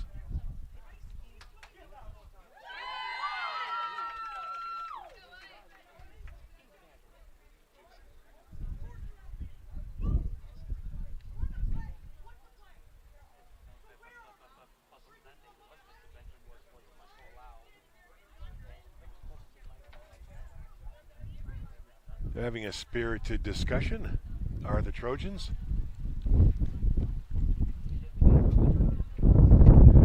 You know, both coaches did mention that their teams are a little bit younger, and this is a time of the season when you grow a little before heading into conference play. The Saints have 2 very tough games after this one, Kutztown and UIndy. Again, those are nationally ranked top 10 teams. They have a couple of non-conference games, and then the Gulf South Conference games begin in earnest. They will wrap up their season against their 4 other conference members. This has been a season with more road games than usual. This is a 5-game homestand. We find ourselves right in the middle of it with this 3rd game at home. The Saints have spring break next week. And if they can hang on to win today and a couple strong games here Thursday and Saturday, maybe they can get a day or two off and go to the beach. Here comes Logan Hibbard.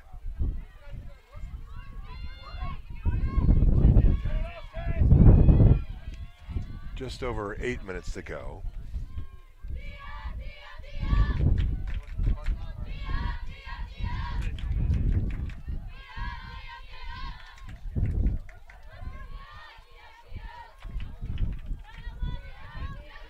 And DiFilippo up top, surveying the situation. Nice D there by Ella.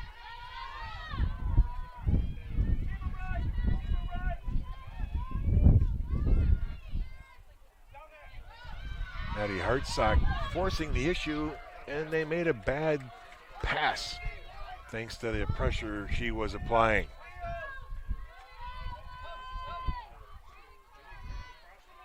I think Maddie is from New Hampshire as well. We mentioned that pipeline up there. They're a bunch of rugged individualists.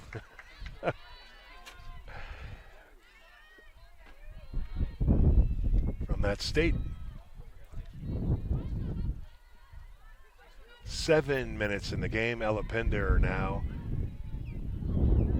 over to Claudia. Carly LaFieri. Oh, I'm going to say Sydney will be taking a free one. She has made most of her free shots on the season. I don't mean to jinx her, of course. Let's see what happens here. She pulls it out. 50 seconds to go. You know, before when we said the Saints were shooting 31% on free shots heading into the game, that was 11 out of 35. Keep in mind, that also includes when they do not shoot it. So it's not like they missed 24 shots. They just didn't take them all. Ella tackled. That's Ella.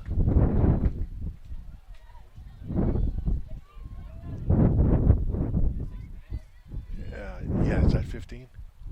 Yeah, that's Ella. She is tough as nails. She's readjusting the goggles and her hair system.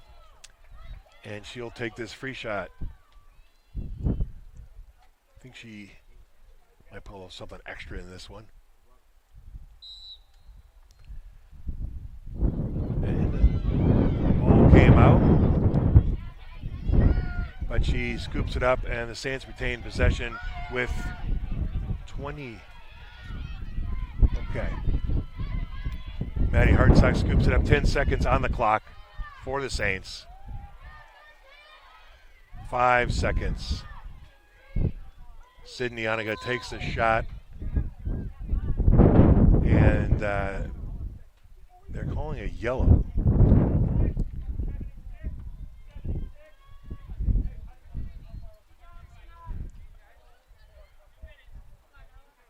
Is that a dangerous propel?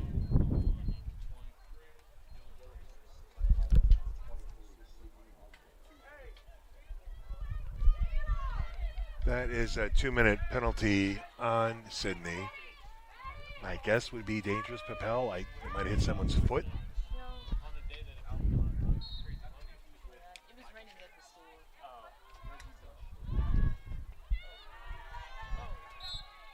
And the Trojans throw the ball out. Under 6 minutes to go here. Caitlin Traynor clears it. Carly Teeple will take it from there. They'll probably carve as much time off the clock as they can with that 2-minute penalty to defray.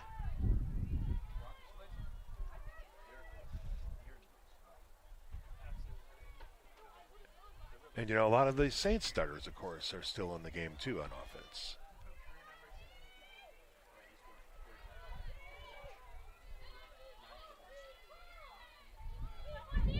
Carly has covered a lot of ground this possession. 45 seconds. Timeout, Flagler. So I think both teams have consumed their timeouts. There's a minute 7 to go in the penalty for Sydney Anaga. 5:05 mark here in the fourth.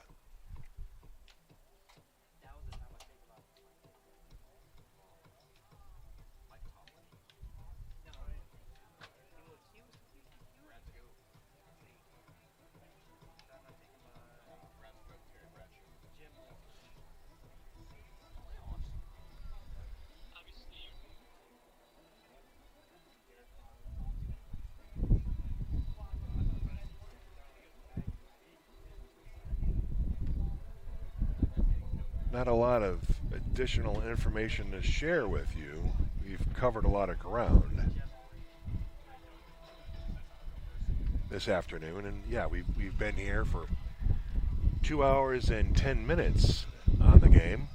In case you missed it earlier, we asked the officials, are there any points of emphasis for this season? Are you anything you're telling the coaches and players to not do, think twice about that kind of thing? They did mention pace of play. They want to get the draws reset, get that, speed up that part of the game a little bit more, which is always welcome news. And in general, just have the games move a little more efficiently. The other major noteworthy area of emphasis is hits to the back. That is a no-no, of course, in our sport. The players are just wearing that eyewear, and unless you're the goalie, you're I don't even know if the goalie's back is protected. So that is a no-no. It always has been, but they just want to remind folks. So we believe that's all the timeouts remaining for both teams. And the Saints will have the ball. 45 seconds on the shot clock, just over 5 minutes in the game. Ava Lambros, number 77, the freshman,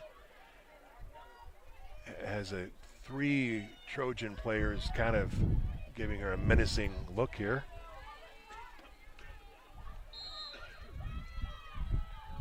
And they kind of drive her into the ground.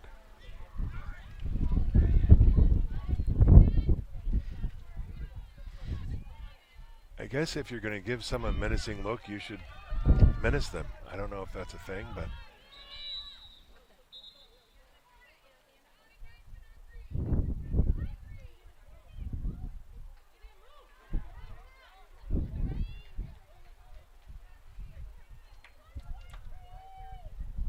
so it's a fresh 90.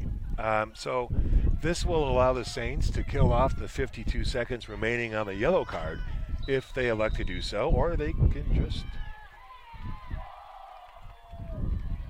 Ava was fouled. We have a yellow card coming on number 2, Caroline Clark. 2-minute slash.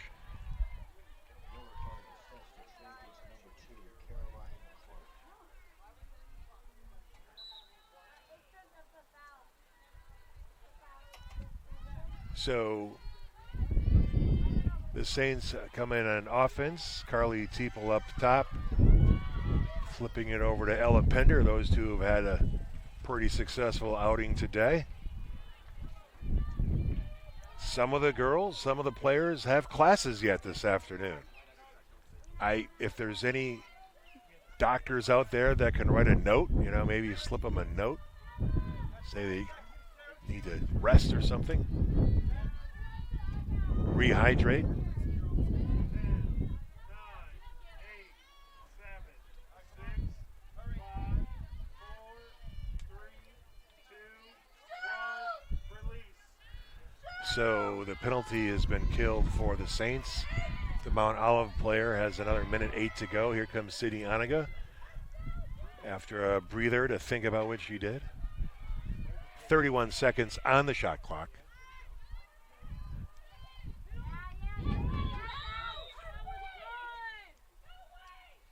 And Sydney was knocked down there by Madison Dow. And with 23 on the clock and 23 on her jersey, we'll see what she elects to do here. She pulls it out, shoots, and scores.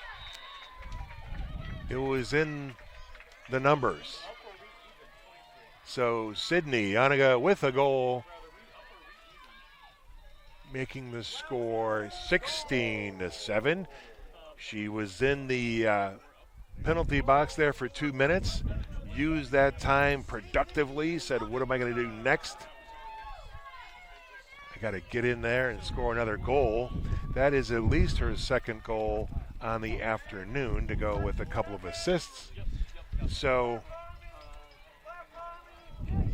the Saints offense now, 16 goals. You have Sydney and Ella and, of course, Carly Teeple.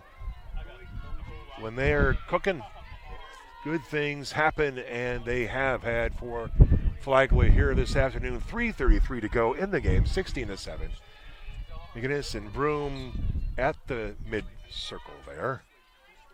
And Carly Lafieri with a veteran move. Again, she's a little banged up, but tough as nails.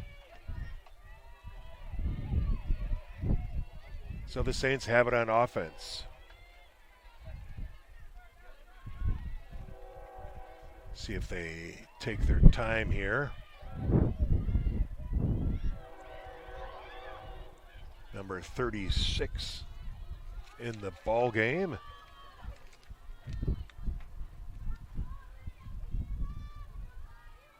None other than Delaney Brown. Ella slips a little bit. The ball comes out. She gets it again. Slips again. Ella is going to have a lot of those rubber pellets embedded in her.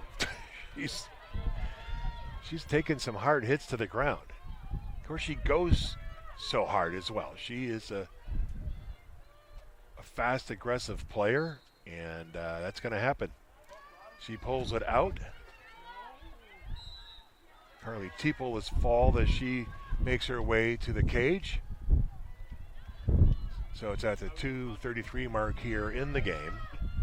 Saints have a very comfortable 9-point lead.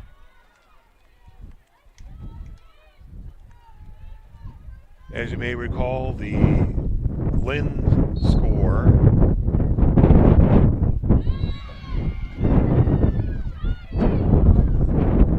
against Mount Olive was 18-7. Right now it's 16-7 for the Saints.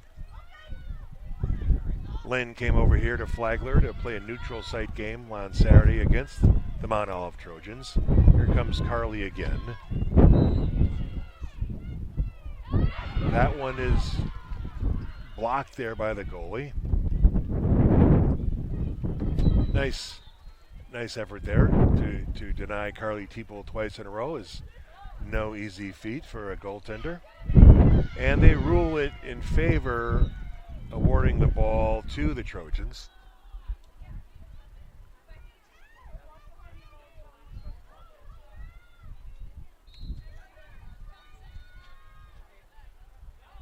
Oh, here we go. Carly, errant pass. She's going to come down, get whacked.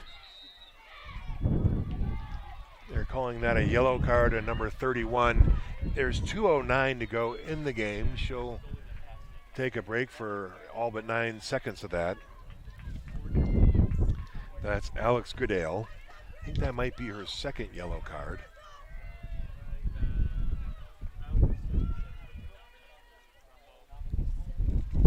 Carly will have the ball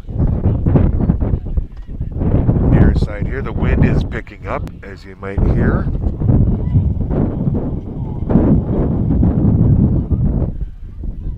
The American flag is straight east due to that westerly wind.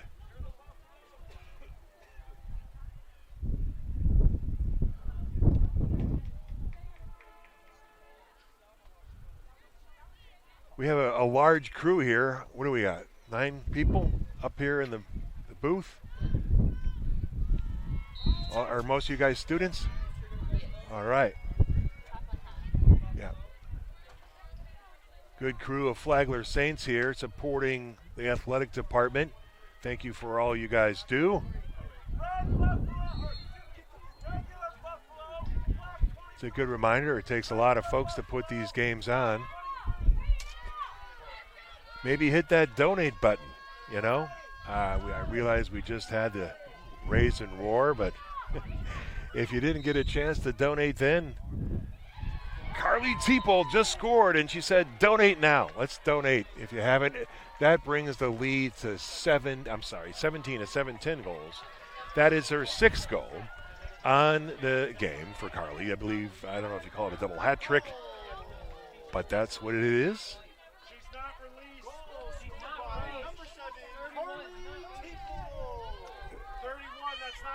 There was an unreleasable penalty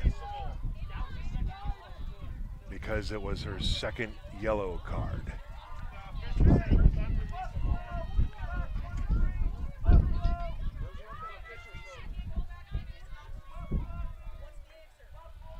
official said it was unreleasable, 31.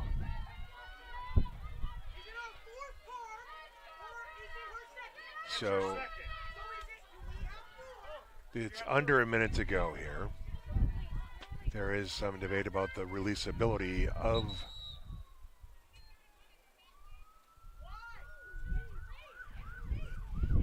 Rena Whitehouse, the lead official, is clarifying the situation.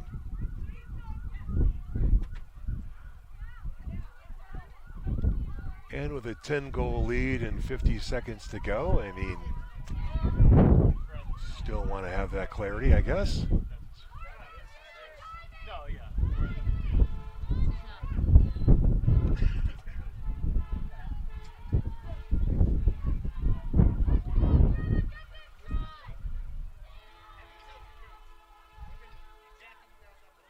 So they're going to put the clock back to 1 minute and 1 second from 50. 53 seconds to go on the penalty for Mount Olive. McGinnis and Broom out there for, gosh, I don't know, maybe the 23rd time. So they're probably pretty familiar with each other.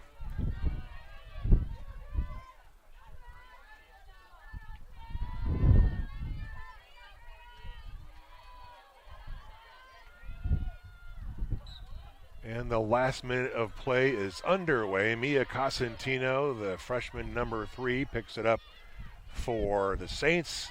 Flips it over to Trainer.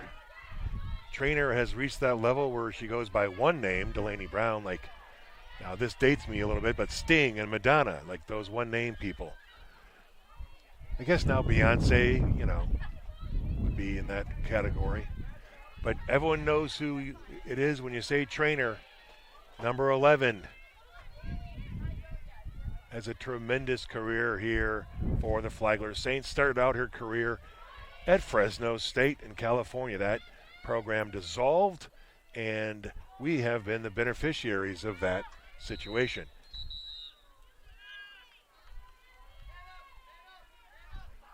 So 12 seconds to go in the game.